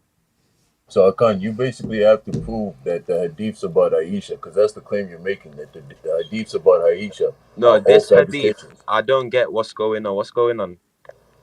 He's been It's not talking about the age. So no, it's not talking about the age. This is talking about there was a dream, supposedly, that Muhammad had, and you know, he saw his wife to be wrapped up in a silk cloth. It was either an image of her or it was either her herself, depending on which hadith you go to. And he basically says, yeah, this will be my wife. This is like, it's a dream of my wife in heaven, basically. Okay. It doesn't prove anything about age, though, to be honest with you. It just says he had a dream of Aisha.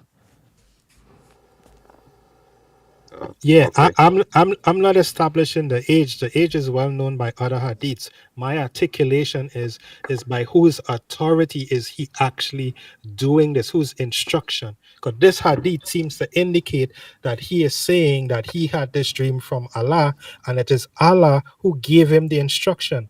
So I'm taking the explanation of what you guys interpret the 65:4 as and say, okay, I'm taking it.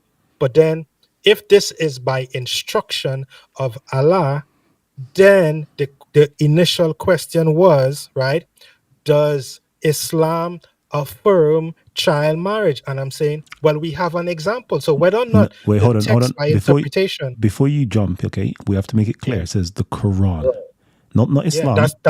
No. Islam and Quran. You know, like that. Islam and Quran is two different things. Does the Quran the argument Callum's child talking about marriage? Right. So my point being is this: since the interpretation of the text is that the instruction is that they were women, it's not talking about girls who didn't take in the Muslim explanation. Again, don't say interpretation. No, don't say that. I'm taking your the text. Read the text. Read the text. Woman. That's it. So the lady said that no, that's not what it's teaching. You said no, that's not what it's teaching. I'm accepting the argument. And we don't live in the same country. Hold on. You lot are missing the point right now. The brother is accepting the fact that the Quran doesn't explicitly state that you could marry children. Is that correct? We've won then. No. You haven't won yet. Okay. No. That's one part. He's conceded. Hold on. Can you guys mute your mic? Okay, just one person speaking at a time. Okay. The brother is basically saying the Quran does not explicitly say you can marry children. But side note, okay, he's making a side point. And could you reiterate your side point though?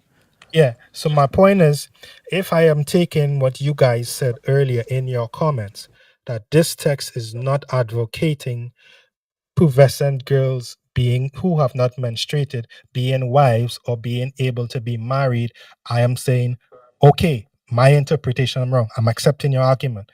But my counter question would be, if that is the case and the Quran is not affirming this, then why does Muhammad marry Aisha at 6 if the instruction was that they had to be women?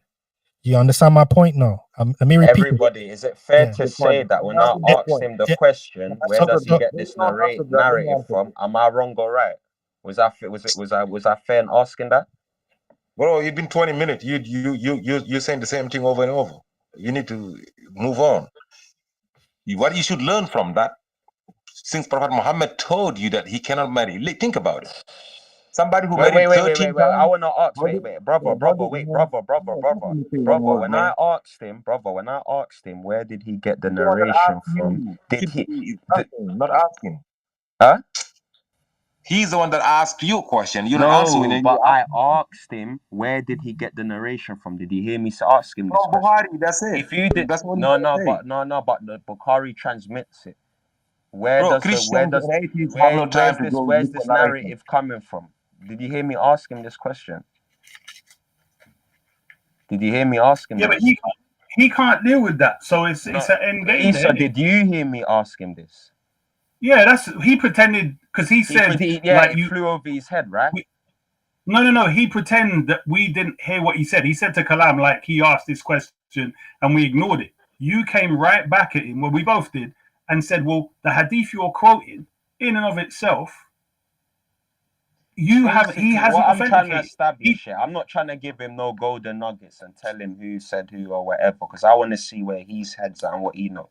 But what I'm trying to establish is wait, easy bands, wait. What he's quoting, I do not need to agree with it. So his argument is still baseless because it's not a general agreement. Not every Muslim believes that Aisha was 9. This is the facts of the matter. He's pushing in a certain narrative from a certain group. All right, let's get Easy Bands in now. Everybody mute your mics. Easy Band, let me hear what you got to say, my brother. Let's go. Okay, so there's several things here. I'm going to get back to Akan's thing, but basically, Akan, it's up to you. If you're saying that Bukhari is not an authentic authentic source, you have to prove to us why it's not an authentic source. Because in general, in Islam, it's believed as an authentic source. All right. Now let's get back to the word itself, Nisa. Let's get back to the word itself, Nisa, because I think we're running away from that. We're talking about hadith, and people can come in and argue about hadith, right? That's the way they are right about that. Let's go back to the.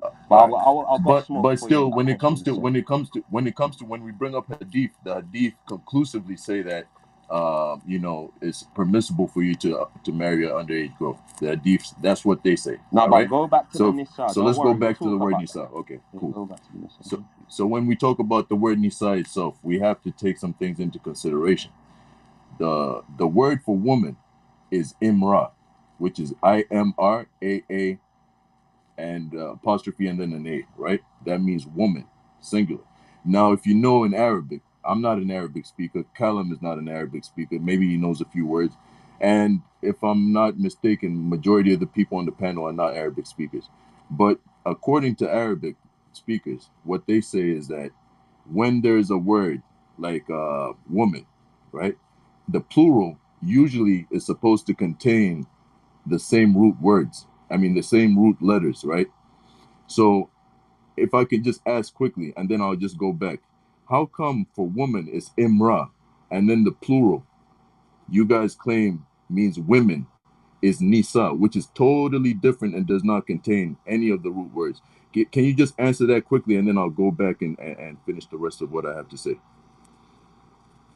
If nisa is supposed to mean women, right? Can you guys hear me?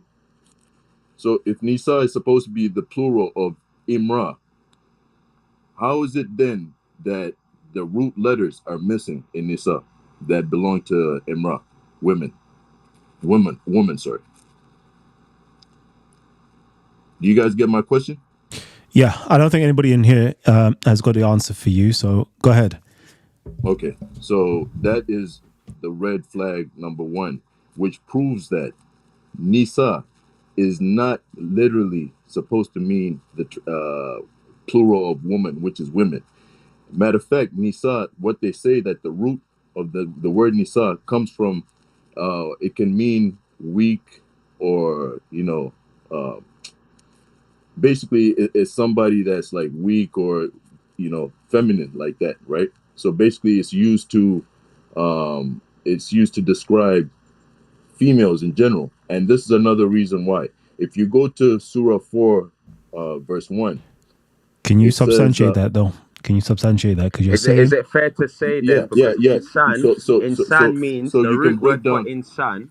Wait. Let me interject quickly. The root word for insan means well, I can't say it generally means this, but it has forgetfulness, and insan means exactly. man. You're right. So are you trying to say now insan means a boy? Is this what you're trying to say? Hold on. What I'm saying is that's not. That's not the case, brother. It's anasa. Hold on. He just mentioned one of the words that it slipped my mind. I was trying to remember, but it slipped my mind. But it is one of the meanings of where the root for nisa comes from: forgetfulness, weak, and No, something else. the root is anasa, No, which but what's means he trying to sociable. say now? Is he trying to say insan is a boy? No, I'm not saying No, that. no, Hold on. he's saying imra is the word for woman Yeah. specifically, But and that al-mari is a man as well. It means man. Yep. Can I get you What guys to what mute your what, what mic? does? Everybody needs to keep their mics muted. Al-mari means man. Everybody needs to keep their mics muted, okay? I will Yeah. invite everybody on to speak when it's time for you to speak. Okay. Okay? Easy bands. The floor is yours. Make your case. All right. So you just basically interrupted me when I was about to go to verse 4:1. So there you find the word nas, which is now supposed to be the masculine uh the masculine version of nisa, right? And when and in 4:1, what is the word there? Mankind. Oh, ye mankind. And it also shows you the context of who's being spoken to in the verse. So you know that you're speaking to the males, right? And describing how they should deal with the females. And so the word nas, which is nas, or nasu, or nasi, it means mankind, basically. You see, and I was telling Callum this the other time when we spoke about this, that Nisa is almost like saying, like, females in general. The same way in the Bible they would say Adam stands for mankind, right? So we also have this also in the Arabic. And that's why if you look at the Corpus Quran, you'll see that, for instance, Surah 4, verse 127, you look at the Corpus Quran and it's translated as girls. You go to the word by word, you can ask Callum to do that right now, and it will be translated as girls in the Corpus Quran as well.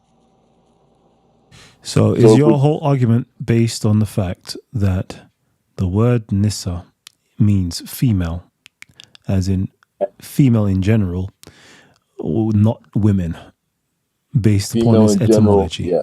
Female in general, which includes girls Okay. that are prepubescent. All right. What I would say, what you've demonstrated is a form of folk etymology. Okay. Is there Okay. anything in the Arabic, i.e., in the lexicon, in the dictionary, in an etymological dictionary, that substantiates your point? Like I was saying, I just gave you the root of I just showed you the word nisa and woman, and I showed you that the root words are different. Now, if you look at the lexicon of or the grammar when it comes to Arabic, Can you have a plural, can you pull it up, please? Can you pull it up? when you have I'm explaining to you, right? I'm No, not going to because pull up what for we're this doing, exact word. what we're doing here, yeah, as we've been doing, we've been sharing the screens, so everybody can be educated. It's not just for us who are on the panel, for everybody to be educated, because everybody needs to, fact check, look at the sources, etc. Yeah, but this is not something that I can pull up and show you. Oh, this is what they're Okay, saying. that's all. If you say Exactly you when it can't comes show to. up, Let me just say. that's fine. Hold on. Let me just finish off That doesn't basically what I'm diminish your saying point with at all. this. That's fine. Yeah. So I'm trying to remember now because you interrupted. What was I just saying? You were saying about Nisa, Nas. Okay, so basically, I was saying that when you look at the word Nisa itself, and then you look at the word for woman, which is Imra, that they don't share any root words together, right? When in usually what happens in Arabic is that the plural word is gonna have what do you call it? Is gonna have the same root, like kitab. I think the plural of that is kutib. I think, I'm not sure, but they basically have the same root. And when you look at these two when you look at Nisa and you look at Imran, they don't share the same root. That just shows you that you're not supposed to take it as the exact plural of woman. You get me? And then I took you to Surah 4:1 to show you the context of who's being spoken to. And it shows you right there, it's the same word basically, but it's the masculine version of the word, Nisa. It's Nas or Nasu for men, which means men or mankind, right? And which also includes uh, all the categories of mankind, basically, right?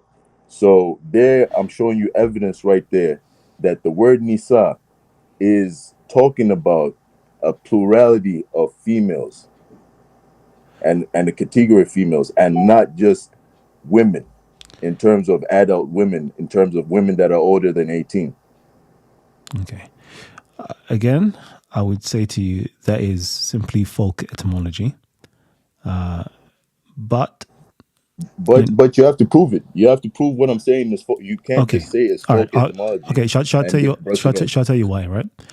Yeah, You're saying nas, yeah, like as in. And attack all my points that I brought up in terms of the etymology and everything. You're saying nas, yeah. Root words. Nas. You're saying that nas is now the etymological root of nisa. Is that what you're saying? No, that's not what I'm saying. Okay, I'm saying that it's the masculine. Okay, Nisa. so you're saying that. So okay, all right. Let's go there then. Okay, so if nas is the masculine of nisa, yeah. Okay. You're saying that nas, so nas is the masculine and nisa is the feminine. Yes. And nas means what to you? It can mean several things. So it can mean mankind, it can mean the men, it can mean, but basically it's mankind, basically. Mankind. So mankind is inclusive of women. Is inclusive of everybody. Okay, yeah, mankind. But we know that you're speaking of the masculine because of the term that's used, nas, and then you also have the introduction of nisa. So when you speak of nisa, then you see the separation. Okay, now we're talking about womankind, basically. Okay, how did you come to this conclusion? I came to this conclusion by looking at the words themselves and looking at the meaning. I already had the idea.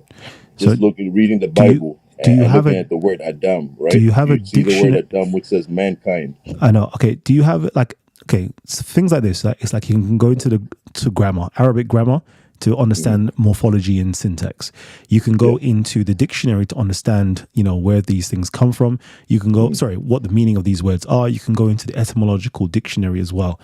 Does anywhere in that say that nas and nisa is basically the same word, but one is feminine, one's masculine?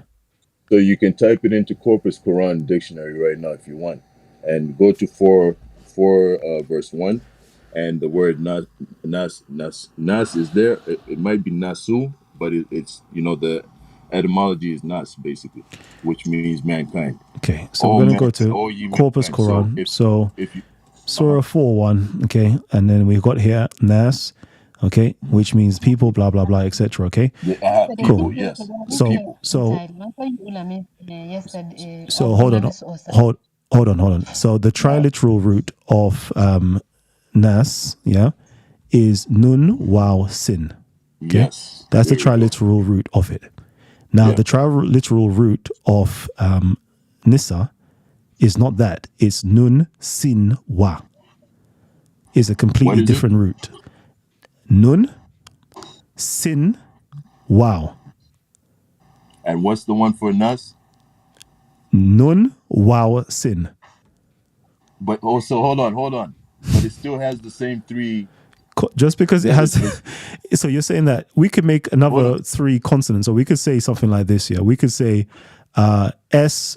sin wow nun. No. Because they have the same. I'm saying though, does it have the same 3 letters for the root letters, basically? No, it don't have the same root letters. No, it's not in. You're saying they're not in order. Yeah, they're not in order. So hence are you telling me right now by reading the 4:1, you just read right now what the translation of nas and nasu and all the different forms of nas. So right here, this is saying is people, mankind, etc. Right? People, mankind, etc. Right? Look, let me show you. Let me show you how you should do it. Okay. Let me just go to a dictionary. Okay. This is a perfect one. I don't know how to pronounce this, right? But this is, hold on. Let me see if I can share this tab. I'm sharing this tab. This is like a dictionary. It's got the Hansware Arabic Dictionary, the Lane's Lexicon. We just had the dictionary. No, that's not a dictionary. That's Corpus Quran. That's not a dictionary. I'm telling you 100%. It is a dictionary. That is not a dictionary. You think the Corpus Quran is a dictionary? It gives you the option for you to check the Corpus Quran dictionary. It has the label right there. Maybe you just don't think that it's authentic enough. No, it brings you to a dictionary. So, for example, it tells you can go here to the Lane's Lexicon to actually see the Arabic dictionary, but this is not giving you the definition. This is not like a proper definition at all. Like I would look. Let me show you what a dictionary is like. Let's type it that in. NWS. Bro. Hold on, I'm trying to. I'm actually trying to help you. I'm actually trying to help you. Yeah, that's where you get the information. Like, and then you can go. So look right here. Yeah, you got Nas right here. Yeah, this is for men, people, folk, etc. Human nature, mankind. This is a dictionary. It's giving you everything. With the corpus, okay, let me just share this instead. With the corpus, it just has everywhere in the Quran where it is, and then you can see where the different places it has the different words in English, right? That's not an actual dictionary. That's not a proper dictionary. So let me just, I'm helping you. I'm trying to help you here, right? And so you're saying that this word here. But you're not helping me, fam. You're arguing against me. No, I'm actually trying to help you in order to how to learn how to go into a dictionary and find the word that you're looking for. Brother, why don't you not help me and just debate me? Because this is a case where we're not on equal footing for me to even debate you. But I need to educate you. I need to educate you first before I can actually debate even you. believe he's saying that's a dictionary. I can't even believe what's going on. Listen, you have your own opinions. That doesn't make you on a higher footing, bro. That just opinion, fam. Because look, I'm standing on the same footing as majority of the Sunnah, the Islamic Sunnah. You're not standing on nothing, bro. Callum, finish him, please, bro. And Islamic this Sunnah. argument is mad boring, you know. There's so much to talk about. So much to talk. Because it went over your head. Because it went over your head. That's why you said that, bro. So listen. Easy I'm standing on the same foot as majority of the Sunnah. It's intellectual warfare, but you're cool, man. Don't worry. Easy bands. If it went over your head, that's not my problem, bro. If you didn't understand the argument, bro. Here's the thing. There's a verse in the Quran that absolutely obliterates what you're saying, and that is chapter 4, verse 34, right? But before we go to that and obliterate you, what Kalam's doing, he's showing you how the Arabic language works when it comes to deriving a root word. Stop. Let me finish right quick, all right? What Kalam just did was distract from all my points that I just brought by trying to appeal to, I'm on a higher footing. I know how the dictionary works. Listen, with the place where he took us for the word nest, it's basically the same words that are in the Corpus Quran dictionary that we just looked at. It's the same words there. They all say the people, the men, etc. And when he went to that dictionary, it's just the same thing. It's not though. He knew. He didn't show me anything. He didn't teach me anything. That's why I'm saying, stop the act of, let me teach you, let me help you, and just debate me, bro. All right, bruv. Can somebody just bring up the words? Yeah, itching for debate, innit? Yeah, I mean, fam, like, got all these points. Kalam. Hey. Hello. Yes. Hi. Finished though. So all right, with all the major schools of thought, they all. There's none of them that says that rejects child marriage. Basically, even the Shia. Look at Khomeini. I'm jumping off, but you guys continue the conversation, okay? Orthodox more wanted to come on, Kalam. Yeah, that's fine. That's fine. He just has to jump on, and he'll be put straight in. He was there, isn't he? He was, but he's gone. Ayat wants to. No, there. Sorry. You're right. Sorry. It's because we've got too many people. But can you let Ayat have a say, please? All right, bet. But first of all, you can bring ultimate truth because he reads the Arabic as well. This my brother. You can't use. You said you read certain things in the Bible, and you want to relate that to the Quran. What kind of this thing is this? Sister, did you even understand what I said? I used the You read certain things, and Adam is this, and Adam is that. We are talking about the Quran. We are not talking about Hadith. Neither are we talking about the Bible. Yo, you're not. Wait, sister, wait. Easy bands, yeah. Let me just respond to her so that she understands what I'm saying. What he asks is to prove. Hold on. Let me just respond to Ayat. Easy bands, and then I'll let you go, bro. What he said is 2 to seconds. prove. Hold on a second now. There you go. So Ayat, sister, listen. What I said was that because of my own understanding of how ancient languages work, that was the context that I decided to look into the Quran for the word nas, nisa as well, right? And that's Which when one? I Is it the Greek that's when, Bible or the Hebrew Bible? Which one? hold on, and then that's when I found in Surah 4:1 the word nas, which is the Is masculine, it? which is the masculine of the word nisa. Oh my God! You're just mixing up Okay. things. I No, think you're mixing up things. No, read. but Look, My brother, easy please. bands, easy open up. bands. The sister Hold on, doesn't hold on, understand what you're doing. hold on. Just read. Open up the corpus run where that Callum had up, and just look at all the words, all the definitions, and all the different times it appears in the Quran. You will see that nas, it appears as nasu, nasai. It has different ways of appearing, but it's the masculine version of the word nisa. Wait, but So hey, you mean easy to bands, ask me? easy That's what bands. I'm Wait, asking. easy Is it bands. the Greek Bible or the Hebrew Bible you are reading? You said reading the Bible. Easy bands, your easy bands, yeah. No, Can you he said the prove? Corpus Quran, sister. Easy bands. Can No, you first he said prove from the reading the Quran? Bible, it tells him about certain context. That's what he said, Your easy bands, right? Yeah. easy bands. Can you prove from the Quran, yeah, that you can marry a child? I just did with 65:4, and I showed What? you. And are you Hold on. using the word nisa? Are you trying to Yeah, say nisa means girls? Nisa can mean girls, another example of that is Surah 4, verse 127. If you look at the Corpus Quran, I don't know why Callum ran away, No, bro. no, forget about. No, no, wait, hold on. Let Hold me What on, let hold does me on, pick Lisa up. hold have on. to do Surah, with sorry, say marriage? Surah If Oh 4 my what? God. Surah Say it 4, again. verse 127, Surah 4, verse 127, Corpus Quran, you will see 127. translated as girls. Thank you. 127. They ask your legal instructions concerning women. Keep Straight going, keep away. going, keep going. They ask your legal instructions concerning women. I've got my own Quran here, you know. I've got it's No, English translation. brother. Read Corpus Quran, bro. No, That's no, that's the no, one but we this all is what this is an man. interpretation though. This is women. Hold on, bro. Hold on. Read, Say bro. if I live in the Akan, wilderness right now, yeah. It says Akan, hold on. women.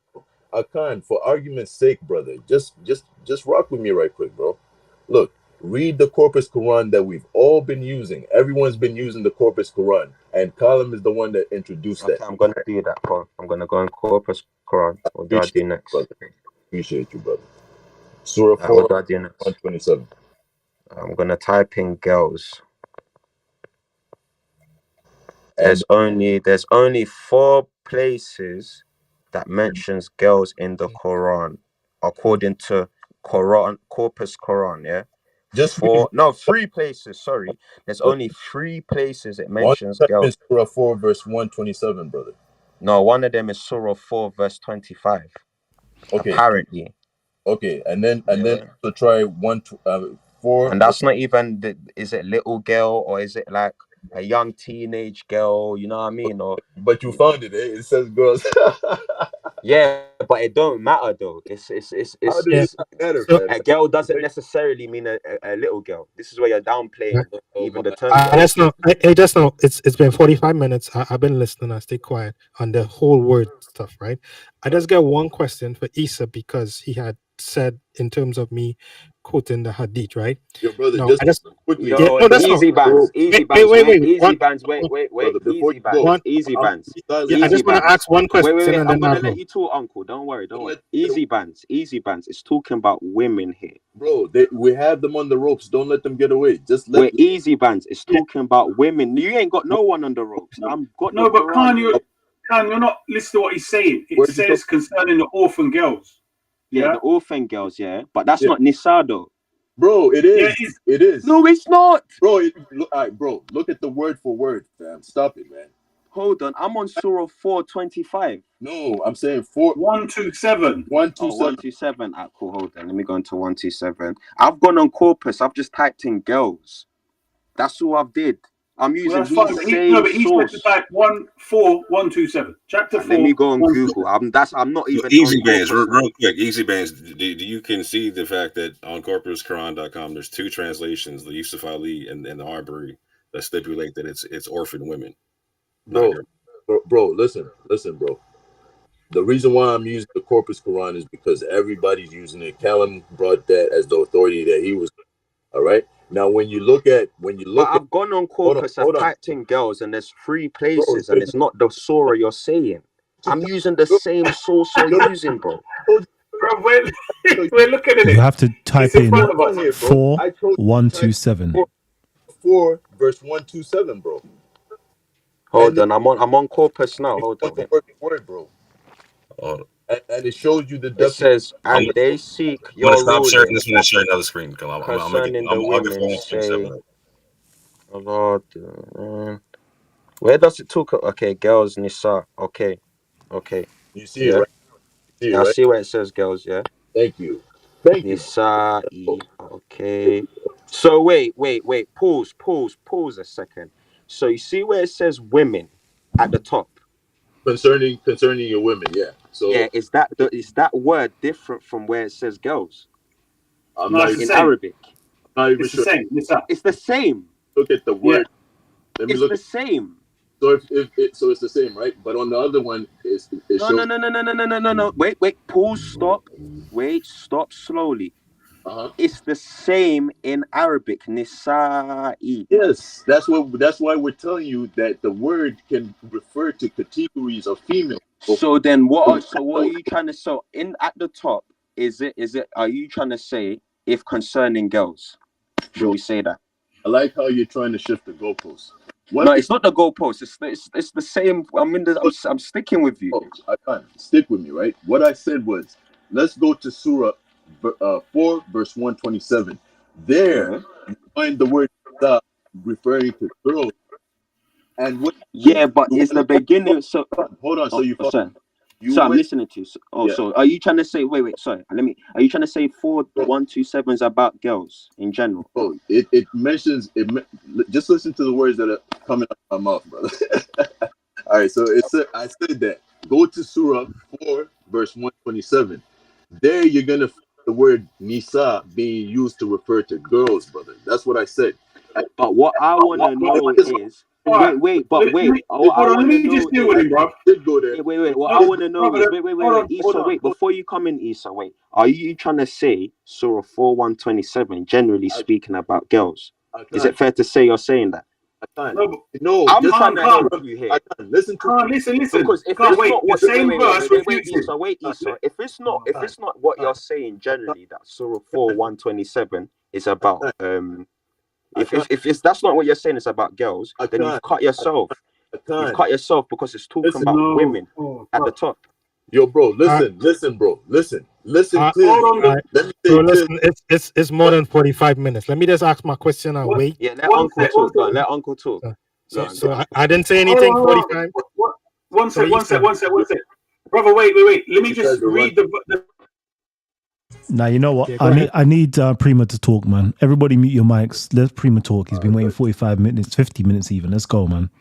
Yeah, I didn't chime in. Yeah, I was just going back to the argument in terms of when they said that about the Hadith and who was speaking, right? Now, note here was your argument in the beginning. You brought to me Surah 66, 3 and 4, correct? Well, I said 4, but yeah, 3 and 4. Right, 3 and 4, no problem. And it reads here, right? And when the prophet confided to one of his wives a statement, you tell me from your text you just gave me, who is the prophet referring to? In that verse or the next one? 4. In both of the verses, who is he referring to? Yeah, that's why I read it out. It says Aisha and Hafsa in the Sunni translation. I read it. That's my point. The Quran doesn't list the names of the individuals. It says wives. It's the Hadith who says that it's Hafsa and Aisha. So the very same, my brother, whose names, how many female names are there in the Quran? Brother, no, you're not listening. I didn't say we don't accept Hadith. I didn't say that. That's what No, Khan you said. were arguing. Yeah, I know, but you were arguing and saying, well, what's the reason for me bringing the hadith as an external understanding? Because we're talking about the No, Quran. no, And the I argument, never said that at all. wait. You brought the argument with No, these I two never. verses. So Brother, who was no. the, Let me tell you my argument. Hold on, because you totally missed it. I said to you that the hadith cannot be trusted. Even because if you said, there's two things. If you said Aisha said it and the chain of narration is authentic, I said that verse that I brought says you can't trust Aisha anyway. well, But if where in you the verse does it wait, say bro, listen, Aisha? That's no. Listen to brother, my listen. question. Oh my gosh, brother, Wait. listen. I've been quiet 45 I minutes. read it My to you. question is, where in the verse does it say it's Aisha and Hafsa? Right, brother, I'm right. Just listen. The verse refers to two wives. Okay. Now, if Sunni Shia, every single historian out of the 9 or 11 wives of Prophet Muhammad, everyone agrees it's these two. There's no dispute. There's no chain of narration difference and all of this. Everyone agrees it's those two because it's a specific incident.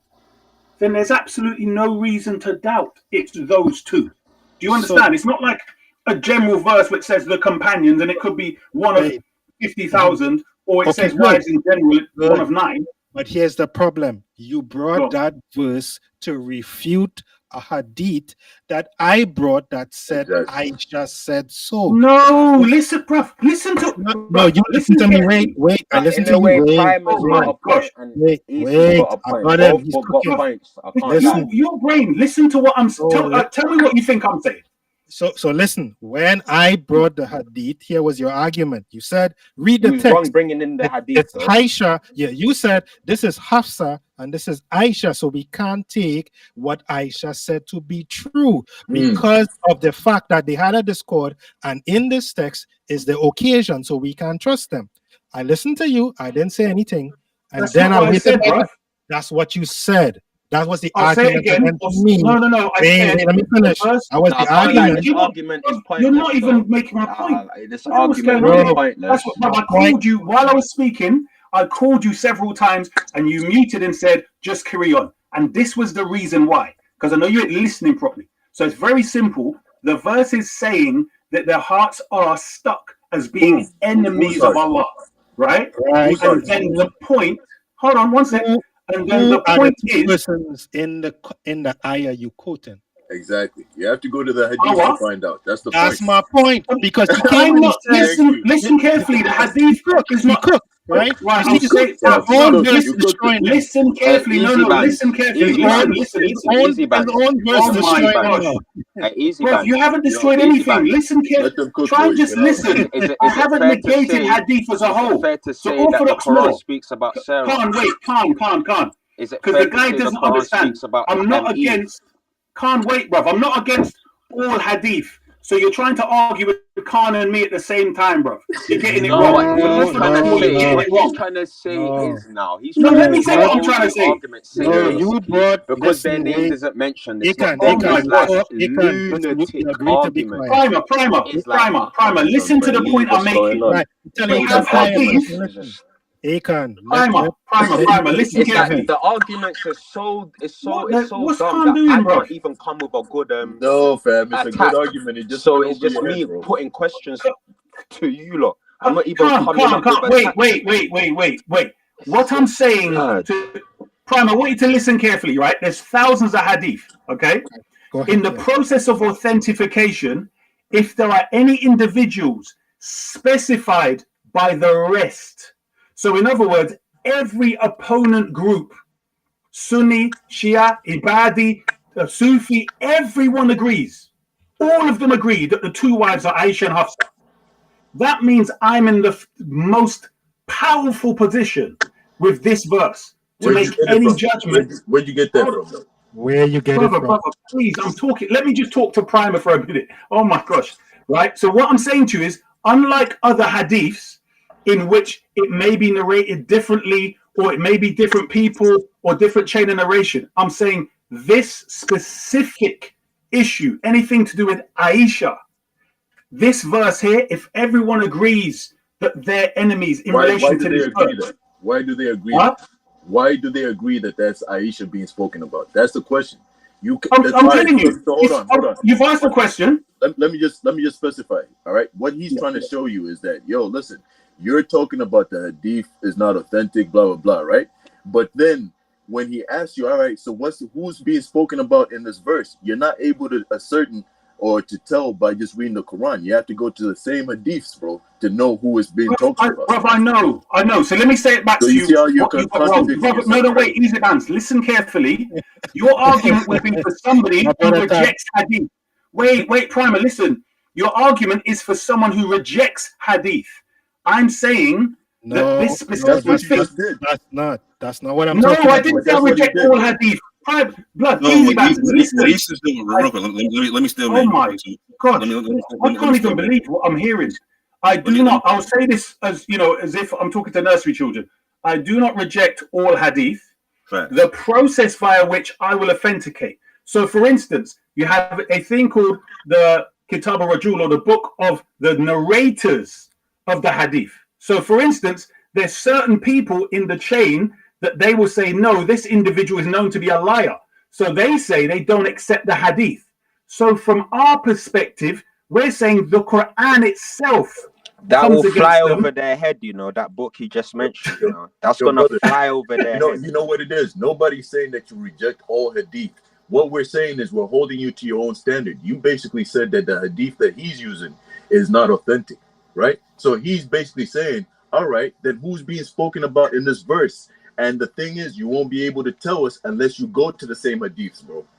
You get what we're saying? Wrong with that? There's nothing wrong with the hadith.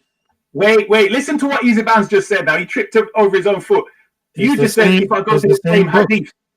No, it's the same Sahih Bukhari you're going to have to go to. No, it's not. Bruv, Shias don't use Sahih Bukhari. This is what I'm saying. You're not listening.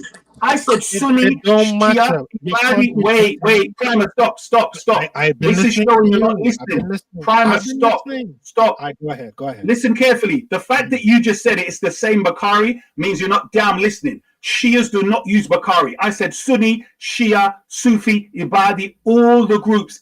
Because it's such a simple incident of two people, but it was major. Because there was an outcry. Hold on. You just said all Muslims understand that it's Aisha and Hafsa. So if all Muslims understand, my brother Easy Bank, isn't that what he said? He said all Muslims understand that it's the So why are you trying to separate between Sunni, Shia, and you cook? That's what they do, bro. Because you said Bukhari. You specified Bukhari. It don't matter what I say. You cooked. You cooked by your own. How am I cooked? Are you retarded? You see what I'd like to still man Issa a little bit, you know what I'm saying? Because go ahead. Let me be quiet. If we're gonna appeal to traditions, we should be fair to the different ones, right? Like, so for instance, he deals with Shia hadith, right? I don't deal with hadith at all. You got no, that's not true, brother. That's not true. I deal with any hadith, anything at all, whether it be from rabbis, whether it be from Buddhism, as long as the Quran authenticates it. Simple as that. I appreciate the correction. Like Kalam brought out in the past few weeks, you had so you guys are going to quote top seers and this, that, and the third and whatnot, but you have to understand there's different schools of thought even within the Sunni school of thought, and not all Sunni schools of thought agree with this hadith tradition as well, right? So you have like Kalam brought out that there's the Maliki school, like, so for instance, like the people I come from in West Africa and whatnot, historically they were Maliki and Sufi and whatnot. They weren't rocking with this hadith tradition in the same way for the very reasons Kalam was talking about, right? That they go back to a person who was said to switch his story up once he changed cities and whatnot, right? Let me respond to that. They did go by hadith. What are you talking about? Even in Timbuktu, they got manuscripts. I didn't say they didn't go by hadith. He said they rejected that hadith. Why is no one listening? Let me respond when he's done, please. My bad. Yo, brother, let me respond when he's done, please. All right, because he's talking about the schools of thought. So I want to attack that right quick because there's a misinformation going on about that. But go ahead, bro. Well, how about you just right now? All right. So basically, you said that you come from West Africa and that you guys use a different school of thought that doesn't follow the same interpretation of 65:4. Well, that is not true, because I'm looking at some of the stats over here. At Nigeria, this was, I think, 2008 November. Here's a stat. So North Nigeria has one of the highest rates of child marriage in the world. Nearly half of all girls here are married by the age of 15. The consequences have been devastating. Nigeria has the highest maternal mortality rate in Africa and one of the world's highest rates of fistula. You know what fistula is? Fistula is a condition that can occur when pressure of childbirth tears a hole between the vagina and the bladder. Sometimes it's not even childbirth, it's just sexual intercourse itself. Many women are left incoherent for life. Up to 800,000 women suffer from fistula in Nigeria. So basically, in Nigeria, they still use a school of thought that allows prepubescent marriage. And So, real quick, you said Malik. I'll let you take off from there. So please let me respond. So what you did, the way you phrase it, they still use. So what I said is I historically come from a people. Again, I said I historically come from people in West Africa who were Sufi and Maliki who didn't see things this way, right? You said that they still do things this way. What you're bro, I let you. If you notice when people speak, I don't come off mic, and I'm like, you know what I'm saying, like. My bad. I was just trying to. I try not to be the rude American on the UK panels or whatnot. I try to stay on mute. You know what I'm saying? My bad, bro. So what you're referring to, like first and foremost, my people don't come from Nigeria. My people come from Gambia and Senegal or whatnot, right? Second of all, what you're talking about is an influx of a modern influx of Salafi and Wahhabi influence that's not from a time period that I'm talking about, right? And even if you want to do with madhabs in tafsir and hadith, you're talking to the wrong one, because I'm going to ask you, like, if you really want to get to brass tacks, I'm saying, okay, like, show me the book of tafsir, the book of hadith, etc., that the Moors had going into Spain in 711 AD, and I'll rock with you. If you can't do that, you're going to have a problem talking with me, right? Hey, Orthodox Mo, you do know the Muslims in Spain was rocking with the Muwatta. You know that, right? You do know that came out like 60 years after they went in Spain, right? 60 years when they what say that again? So Al-Muwatta Imam Malik came out 60 years after they went in Spain. He was literally born. Okay. He was hold on, bro. He was born the year they went into Spain. Who? Imam Malik. All right, brother. So can I wait? Who? You see the Muwatta? Who is the student that transmits these narrations? Help me understand why that's relevant to the conversation, right quick. No, that's what. That is you're missing the point. Answer your question. If you don't know, it was Yahya ibn Yahya. That was his student. That's how we have his Muwatta. Yahya ibn Yahya was from Andalusia. He was from there. He was from the same people. It don't matter when the Muslims came into Spain. He was from that people. But all right, and one more thing, brother. Real quick. So since I got interrupted for all that, I'm gonna ask you a question real quick, Con. So what year was Imam Malik born? Let me go into Google quickly. Yeah. That's what you need to do. Just Google it. Yeah. I've got the Muwatta right in front of me, you know. Beautiful. Please, let's not do that. It's 711 AD. 770. It was a beautiful book. The 711 AD, yeah. Yo, why are you looking that up? What year did the Moors go in Spain?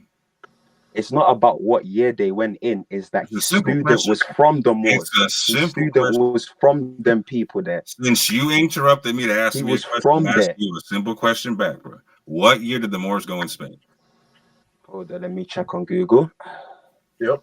Easy. Yeah, I don't know why everyone's going. Yep, everyone's been using Google. Bro. Let me use. Yeah, Google. You're not supposed to. That's why it's there for, bro. Google. Yo, after he responds to you, let me respond to your whole thing about the school of thoughts, right? The schools of thought, right? Yeah, because you mentioned Malik, and I want to show you that Malik is. What year did Muslims go into Spain? Hold on, I think it's around 7th century. I'm freestyling, but hold on, let me go. 711 AD. Muslim. Okay, 711. Okay, what's next? Okay, yeah. So we're gonna run this through one more time. Imam Malik was born in 711. The Moors went in Spain in 711. So how do we have the Muwatta? Who is the one So that? hold on, bro. We're gonna ask an intelligent question. No, don't do that, man. Is it possible for the Moors to have gone in Spain with the Muwatta?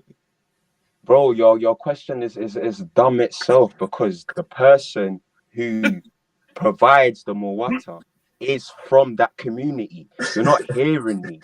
It's like that's No, flying over your Khan, head. you're not Yeah, hearing him. listen. One more Dear thing, brother. God. One more thing, brother. Listen. Khan, So you hold on, hold basically on. Wait, nah, Esau. hold on. Wait, Esau. Go on. Khan, Go check it. on. If the person you're talking about is from Spain, bro. hold on. Respond to him. One second. If he's from the Moors of Respond to him Spain, quick, bro. that Listen, means fam, they you're already talking about the had. schools of thought, right? You're talking about the Islamic schools of thought, right? No. So hold on. Oh my No. Lord. The other brother, Oh right? my So you Lord. talked about Malik, What? right? Who is Yahya ibn Yahya? Who is And he? Abu Hanifa, right? And Ibn Hanbal. Those are the schools of thought, right? The Sunni schools of thought, right? Orthodox Which Moors. one? Which one of those? Abu Hanifa was 13 when the Moors went in Spain. Okay. But when you made your hold on, bro. When you made your opening Oh my statement, God. you basically said that. Hold on, bro. Hold on. Orthodox When you Moor. made your opening statement, Orthodox bro. Moor. Listen, Orthodox fam. Moor. Let me just cook right quick, bro. Orthodox Moor. Let me just cook right quick. Orthodox Moor. You see the student of the person who provided the Muwatta. What year was he born? Yahya ibn Yahya is the student of Imam Malik.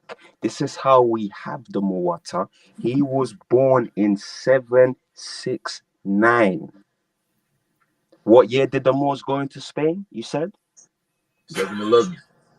But you said he was from Spain, did you? So wait. So he was born in 769. What year did he receive the teachings from Imam Malik?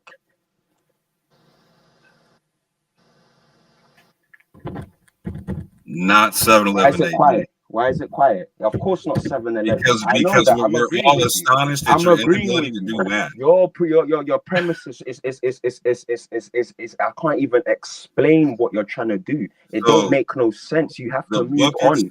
You have to upgrade your argument. It don't matter what year the Muslims came to Spain. It matters when the book was produced. You're not talking about was born a year before the book was compiled by Imam Malik, right? Who told you that? When was the Muwatta compiled? What year? From the best I can tell, 770. No, not from the best you can. What? Huh? Say what? Huh? He said 770. 770. Yeah. So how old would they have been then? This would have been, how old would Imam Malik been 60 years. Let's do it like this. This would have been 60 years after the Moors went in Spain. Yeah, after they went in. I know this. So hold on, Listen. Oh my God. No. I think I know what's going on here. Basically, you think I'm saying the Muslims that entered Spain were Maliki. I'm not saying that. I'm saying the Muslims of Spain was of the Maliki.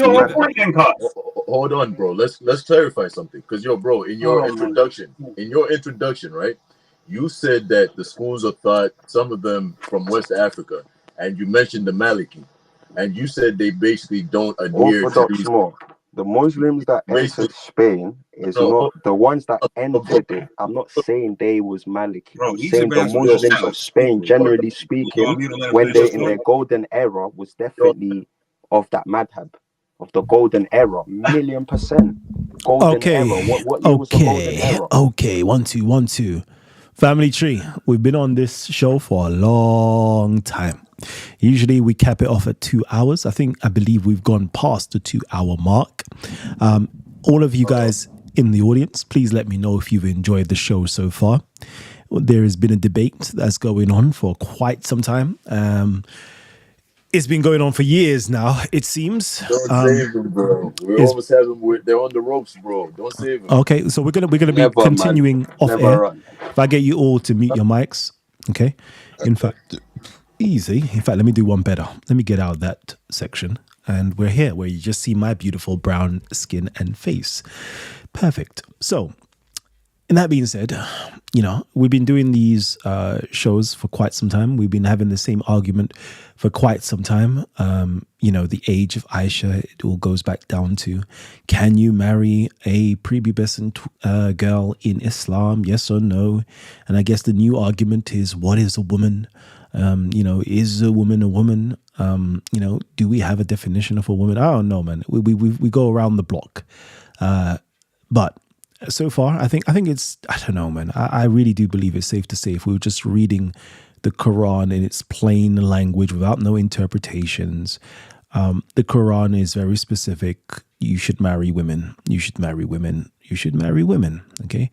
We have to go into interpretations. We have to go into tafsirs. We have to go into hadiths to get another understanding of what a woman is, or, that you can marry children. Okay. Is that clear? Okay, I think by now, I think it's safe to say we can at least come to that conclusion. Okay, now You can't though. we're going to be continuing these conversations off air, and I guess we're going to have loads more of this particular show because we still can't get to the bottom of it. But tomorrow it is going to be a conversation where Christians should be on the hot seat. I believe it is to do, is Jesus God? Okay, is Jesus God? I can't wait for that one, actually. I'm just seeing, I'm actually busy tomorrow, I'm going to... What time is it? Sorry for cutting. It's What's the time? meant to be at 8 o'clock tomorrow. 8 what? All right, let me ask you this. Yeah. Because I'm on the West Coast, right? Because I missed the time this morning, because actually I thought I was early. Mm-hmm. But I guess it may have been the wrong stream. So give me your time now. So it's 10:24 right now, PM. 10. What's the time where you are? I'm 2:24 p.m. on the West Coast. 8 hours difference. So if we're doing a show at 8 p.m., it'll be 12 midday for you. Right. So tomorrow is what time you said? 8 p.m. for me. Okay, so it's around midday. 8 p.m. Midday. Midday for All you. right, cool. Okay. All right. So you're going to be in to defend that Jesus is God, right? Come on, man. I've been soldier up on my sword and shield. Hey. Always ready, man. Hey, okay. I can't wait for that. But yeah. I've enjoyed the show so far. I'm tired right now, so I can't be here doing this on live, and we've gone past the time anyway. For those of you guys who are not already subscribed, please hit the subscribe button and the notification button so you can be informed of the future shows, especially the show that's coming up tomorrow. Okay, I'm very much so interested in that. Again, every single week, I'm trying to do at least 2 shows minimum where we have, Muslims debating or defending their Quran and Islam, and then another show where Christians are defending their Bible and their Christianity. Okay, every single week, this is what we're going to be doing. If you would like to see more debate style shows, or various different groups debating, whether it's Chemetics or Hebrews debating as well, let me know and I'll get those individuals on to debate.